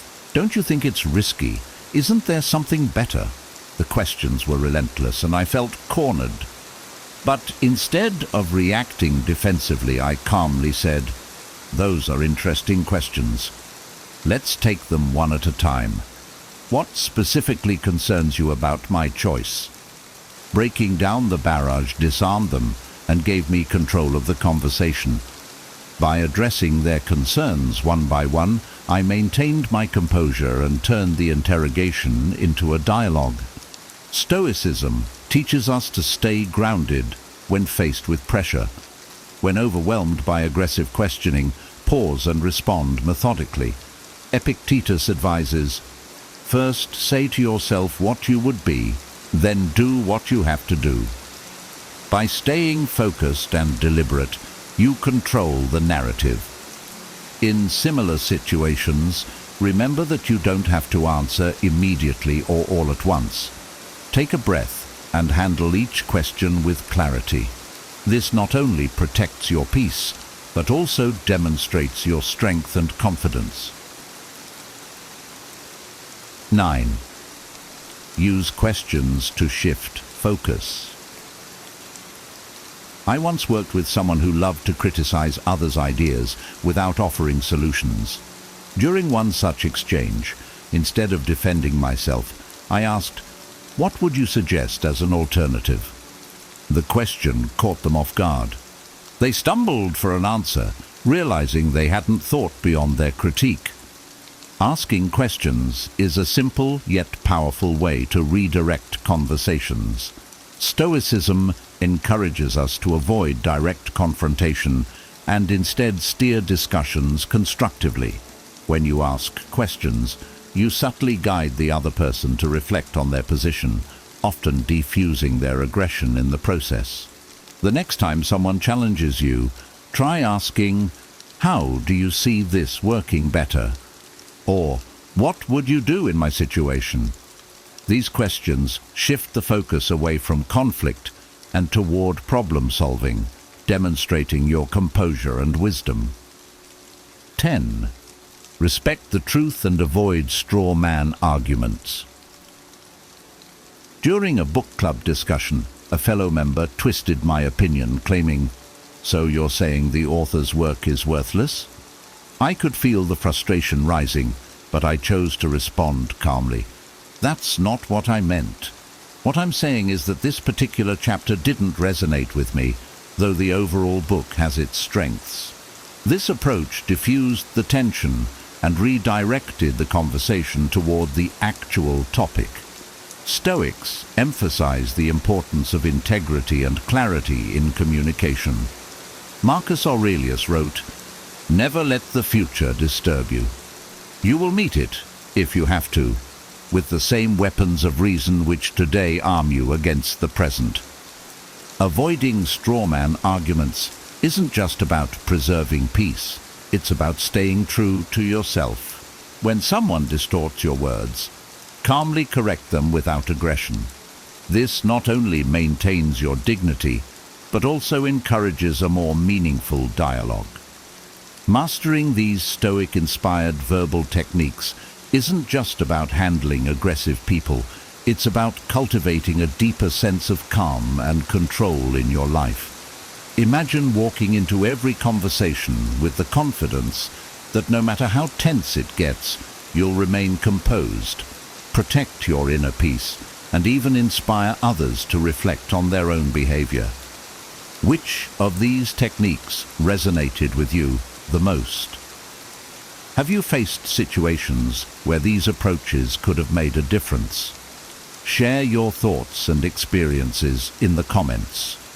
I'd love to hear how you've handled confrontations or how you plan to use these tools moving forward. Your insights could inspire someone else who's navigating their own challenges. If you found value in these ideas, please take a moment to like this video. It helps more people discover these transformative strategies. Don't forget to subscribe for more Stoic wisdom and practical advice, and turn on notifications so you don't miss the next lesson. And if you know someone who could benefit from these techniques, share this video with them. Sometimes, a small gesture like that can make a big difference in someone's life. Thank you for joining me on this journey of resilience and wisdom. I'll see you in the next episode, where we'll explore even more tools to navigate life's challenges with strength and clarity. Most people avoid directly telling you they dislike you, instead hiding behind polite gestures and surface-level friendliness. They might appear supportive, but subtle actions often reveal the truth. Recognizing these signs early allows you to protect your energy and prioritize relationships that genuinely bring value to your life. Here are 10 signs that someone may be harboring hidden resentment toward you, with personal examples for relatability. First sign: they disappear when you need support.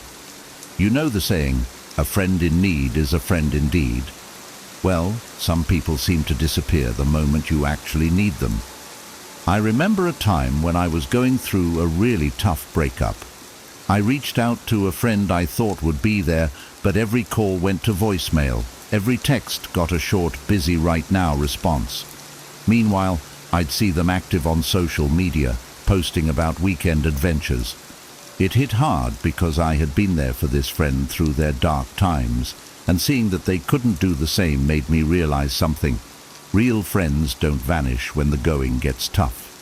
If someone only sticks around for the good times, it's a sign they might not genuinely care about you.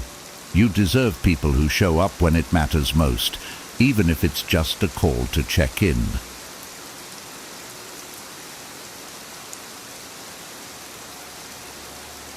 Second sign: subtle exclusion from plans. Have you ever scrolled through your social media feed only to find out your friends had a blast without you? I remember checking Instagram one Saturday night and seeing pictures of my friend group at this amazing concert I would have loved to go to, only no one had told me about it. When I brought it up casually later, they all acted surprised, saying, "Oh, we thought you were busy," or "It was so last minute." It stung because, deep down, I knew that if they'd really wanted me there, they would have asked. Real friends make sure you know about plans. When people repeatedly leave you out, it's often a subtle, passive way of saying they don't value your presence. And that's a hard pill to swallow, but accepting it can help you redirect your energy to people who genuinely want you around.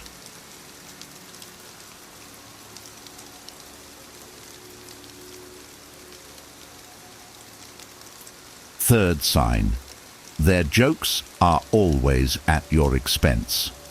Light-hearted teasing is one thing, but when someone's jokes consistently poke fun at your insecurities or flaws, it's a red flag. I used to laugh along with a friend who'd constantly make jokes about my quirky work habits or the way I'd dress, thinking it was harmless. But over time, those jokes started chipping away at my confidence. I'd second-guess what I wore or feel self-conscious about speaking up at work. If someone's jokes leave you feeling small or hurt, it's often a way of masking deeper resentment or disrespect. A real friend doesn't need to mock your quirks to have a laugh. They support you as you are. Learning to say, "That's not funny to me," and setting boundaries with so-called jokes can make a huge difference in how you see yourself and how others treat you. Fourth sign: they avoid physical contact. Have you ever gone to give someone a high five, a hug, or even just a casual touch on the shoulder, only for them to pull away like you're contagious? I had a colleague who was warm and friendly with everyone else, But every time I'd offer a simple handshake or friendly pat, they'd awkwardly sidestep it. At first I thought maybe they just weren't a touchy person, but seeing them be tactile with everyone else was a bit of an eye-opener. Physical contact is a basic human connection, so when someone goes out of their way to avoid it with you, they're communicating a level of discomfort or distance. It might be hard to admit, but paying attention to these subtle cues can save you from investing in relationships where the other person isn't fully on board. Tranquil. Fifth sign. They give backhanded compliments. Have you ever received a compliment that didn't feel good at all? Once, after pouring my heart into a work project, a colleague looked at me and said, "Wow, that turned out surprisingly well for you." It was one of those compliments that left me feeling confused and a little bruised. It took me a while to realize that they weren't genuinely happy for me. They were subtly putting me down. These backhanded compliments are often hidden attempts to keep you questioning your abilities. If a friend's compliments leave you feeling small, it's time to call it out, or, at the very least, recognize that their words have more to do with their insecurities than your worth. Sixth sign. They avoid making eye contact. Eye contact is one of the most basic yet powerful ways we connect with each other. I had a friend who, after a small disagreement, started looking everywhere but at me during conversations. They'd glance at their phone, look at the wall, anywhere but my eyes. It made everything feel awkward and distant. When someone consistently avoids eye contact, it's often because they're uncomfortable or hiding something. I learned that rather than ignoring these signs, it's best to address them. If you're sensing that someone feels uneasy around you, bring it up gently. It might clear the air or help you realize they're not worth the emotional energy.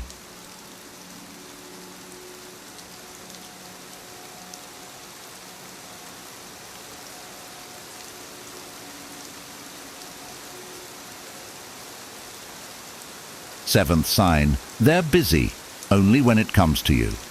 Have you ever had a friend who's always busy when you try to make plans, but somehow has time for everyone else? I tried reconnecting with an old friend, only to be met with excuse after excuse.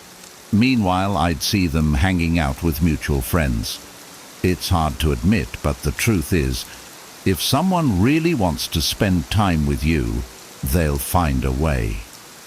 I learned that it wasn't about their schedule. It was about their priorities. Real friends don't keep you on the back burner. They make time for you because they want you in their life. So if someone is constantly busy just with you, it may be time to stop chasing after them. Eighth sign. They gossip about you behind your back. Gossip can be incredibly painful, especially when it comes from someone you trusted. I once confided in a friend about a personal issue, only to hear a distorted version of my story come back to me from mutual friends. When I confronted them, they acted like it was no big deal. But gossip is never harmless. It's a betrayal that erodes trust. True friends respect your privacy and protect your reputation. I learned that if someone is eager to share your personal matters with others, they're showing you they're not worthy of your trust. Surround yourself with people who honor the trust you place in them.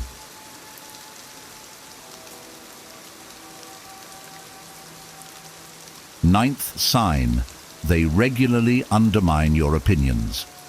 When someone constantly shoots down your ideas or always corrects your opinions, they're subtly showing they don't value your perspective.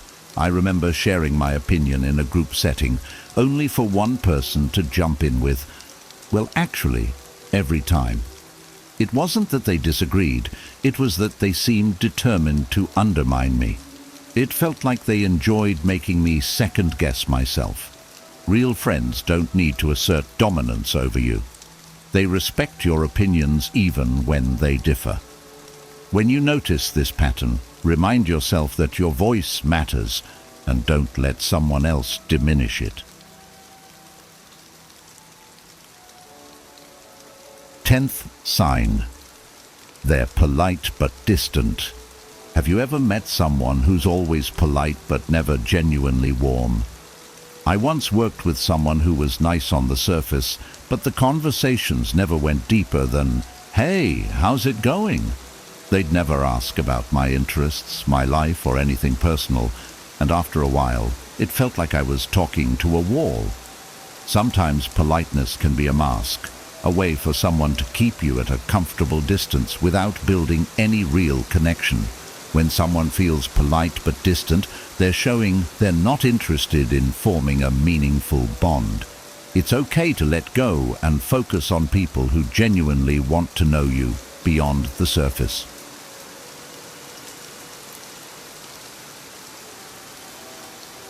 Recognizing these signs isn't always easy, especially when you want to see the best in people, but taking a step back and observing how others treat you allows you to invest your energy in relationships that are authentic and fulfilling. Stoicism teaches us that self-respect and emotional peace are worth more than maintaining connections with those who don't value us. By paying attention to these signs, you can create space for people who genuinely support, celebrate, and uplift you, enriching your life in ways that truly matter. 10 Stoic lessons to force yourself to take action. Imagine standing at the edge of a vast, unexplored wilderness, a place teeming with potential but shrouded in mystery and uncertainty. Every step you take forward promises growth, wisdom, and fulfillment. Yet the journey is daunting, and the first step is the hardest. What if I told you that hidden within ancient texts is the key to unlocking your inner strength, propelling you forward with unwavering determination? Picture this: emperors and slaves, soldiers and scholars, all guided by a philosophy that transformed their lives: Stoicism. Today, I will share with you 10 powerful Stoic lessons that can revolutionize the way you approach your goals, turning hesitation into action and adversity into opportunity. Are you ready to ignite your inner fire and take control of your destiny? Let's embark on this journey together, uncovering the timeless wisdom that will inspire you to take meaningful action in your life. Number 1, turn challenges into opportunities. Imagine facing a formidable obstacle, a challenge that seems insurmountable. The immediate reaction might be to shy away, to retreat into the comfort of inaction. But what if we embrace this challenge instead? Stoicism teaches us that adversity is not just a hurdle, but a chance for growth and transformation. Consider the mighty oak tree, which grows strong and resilient, not in spite of the winds that batter it, but because of them. Each challenge we face is like those winds, shaping us into stronger, wiser individuals. By shifting our perception and focusing on what we can control, we harness the power within us to turn obstacles into opportunities. Instead of asking, "Oh, why me?" we can ask, "What can I learn from this?"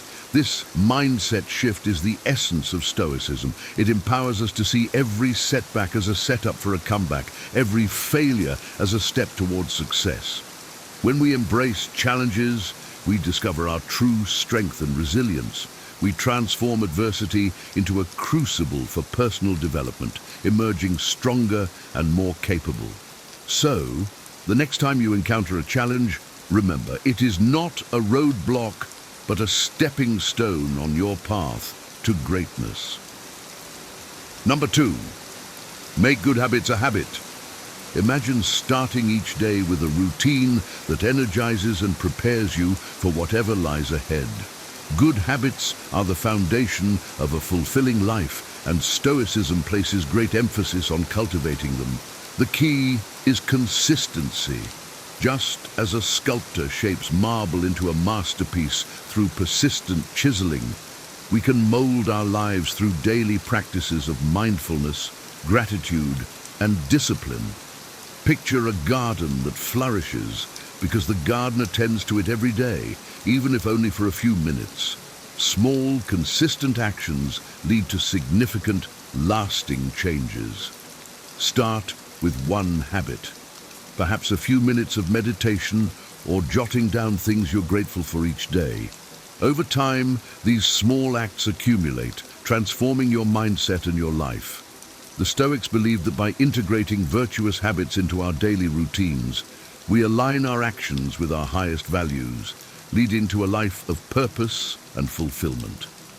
So, commit to your habits with patience and perseverance, knowing that each step brings you closer to the person you aspire to be. Number 3, develop your purpose. Through virtue, living a life of purpose begins with understanding and embodying our core values. The Stoics taught that virtues such as wisdom, courage, justice, and temperance are the pillars of a meaningful existence. Imagine your virtues as the North Star, guiding your decisions and actions. When we align our daily activities with these principles, we find a deeper sense of purpose and direction. Think of Marcus Aurelius, the Roman emperor, who ruled with wisdom and justice, guided by his Stoic beliefs.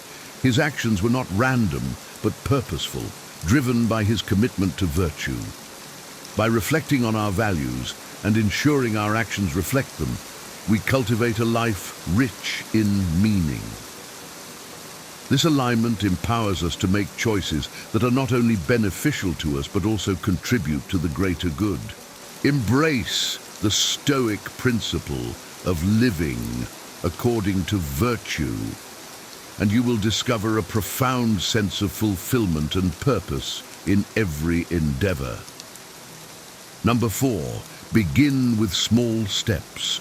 The journey of 1,000 miles begins with a single step. This ancient wisdom resonates deeply within Stoicism. Faced with daunting tasks or overwhelming goals, the Stoics teach us to break them down into manageable steps. Picture a mountain climber focusing on each handhold and foothold rather than the daunting peak. This approach combats procrastination and builds momentum. By starting small, we achieve incremental progress, each step reinforcing our commitment and capability.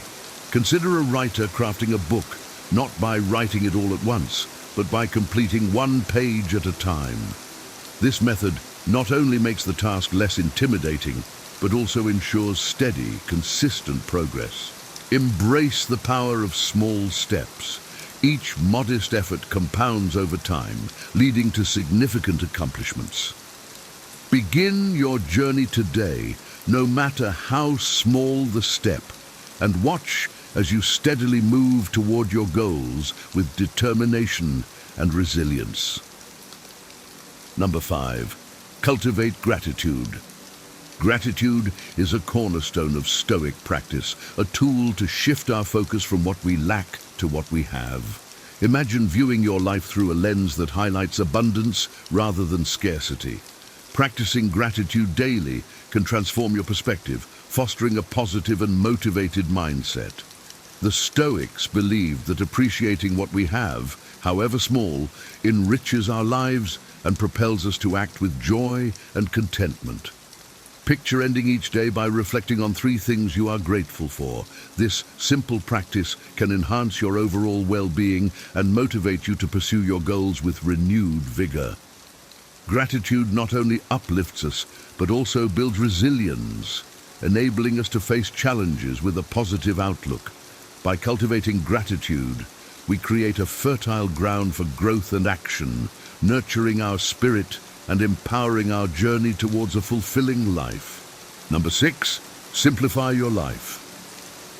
In a world cluttered with distractions, simplifying our lives allows us to focus on what truly matters. The Stoics valued simplicity, understanding that a minimalist approach brings clarity and purpose. Imagine clearing away the non-essential, creating space for meaningful activities and relationships. By eliminating unnecessary distractions and prioritizing quality over quantity, we free ourselves to act with intention. Think of a clear desk, devoid of clutter, where each item has a purpose. This clarity extends to our minds and actions, allowing us to focus on our goals with laser-like precision. Simplification is not about deprivation, but about discerning what is truly important.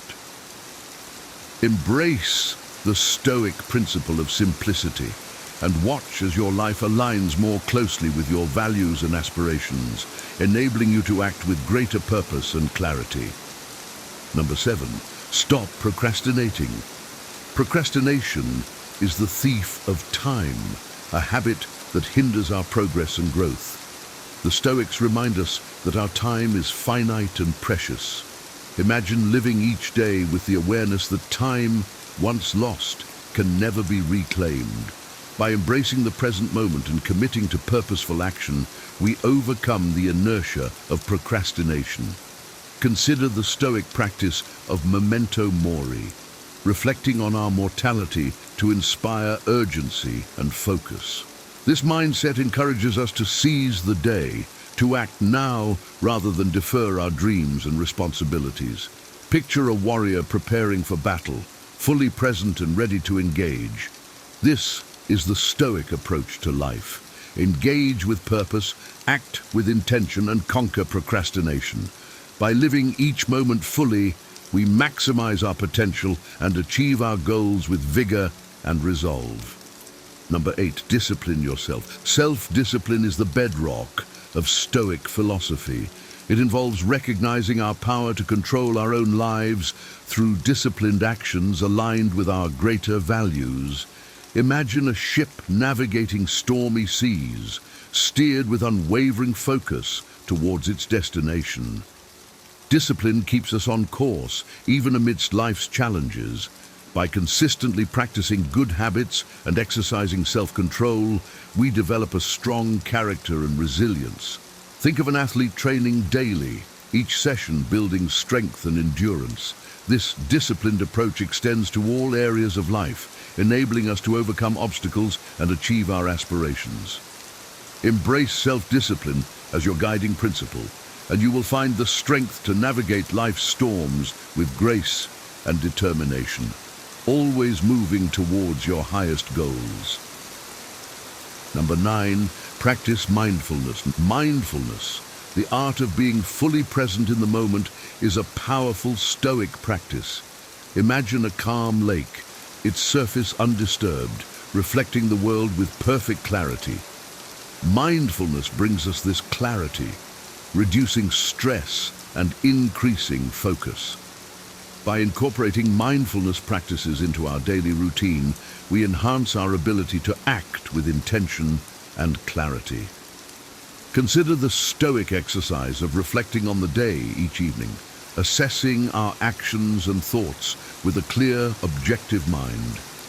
This practice fosters self-awareness and personal growth.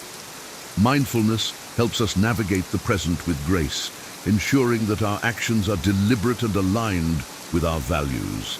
Embrace mindfulness and experience the peace and clarity it brings, empowering you to take meaningful action in your life. Number 10, embrace imperfection. Perfection is an illusion, a standard that can paralyze us with fear. The Stoics teach us to embrace our imperfections and see failure as a natural part of the journey. Imagine a potter shaping clay, each mistake guiding their hands towards a more refined creation. Accepting that we are not perfect allows us to take risks and act without fear. This Stoic principle encourages resilience and continuous improvement. Think of a scientist conducting experiments, each failure a step closer to discovery. By embracing imperfection, we learn and grow from our experiences, becoming stronger and wiser. This mindset frees us from the fear of failure, empowering us to act boldly and pursue our goals with confidence. Embrace your imperfections, and you will find the courage to take action and achieve greatness. These Stoic lessons are not just ancient wisdom, but practical tools that can profoundly transform your life. By embracing these principles, you can unlock personal growth, resilience, and a deeper sense of purpose. Imagine living each day with clarity, strength, and unwavering resolve, empowered by the timeless teachings of Stoicism. This is not just philosophy, it's a way of life. I encourage you to start integrating these lessons into your daily routine and witness the transformation for yourself. Now, I'd love to hear from you. Which of these Stoic lessons resonates the most with you? How do you plan to incorporate it into your life? Share your thoughts and experiences in the comments below. If you found this video helpful, don't keep it to yourself. Share it with others who might benefit from these powerful insights. Let's continue this journey together, embracing the wisdom of the Stoics and taking meaningful action towards our goals. Thank you for watching, and remember, the power to transform your life lies within you.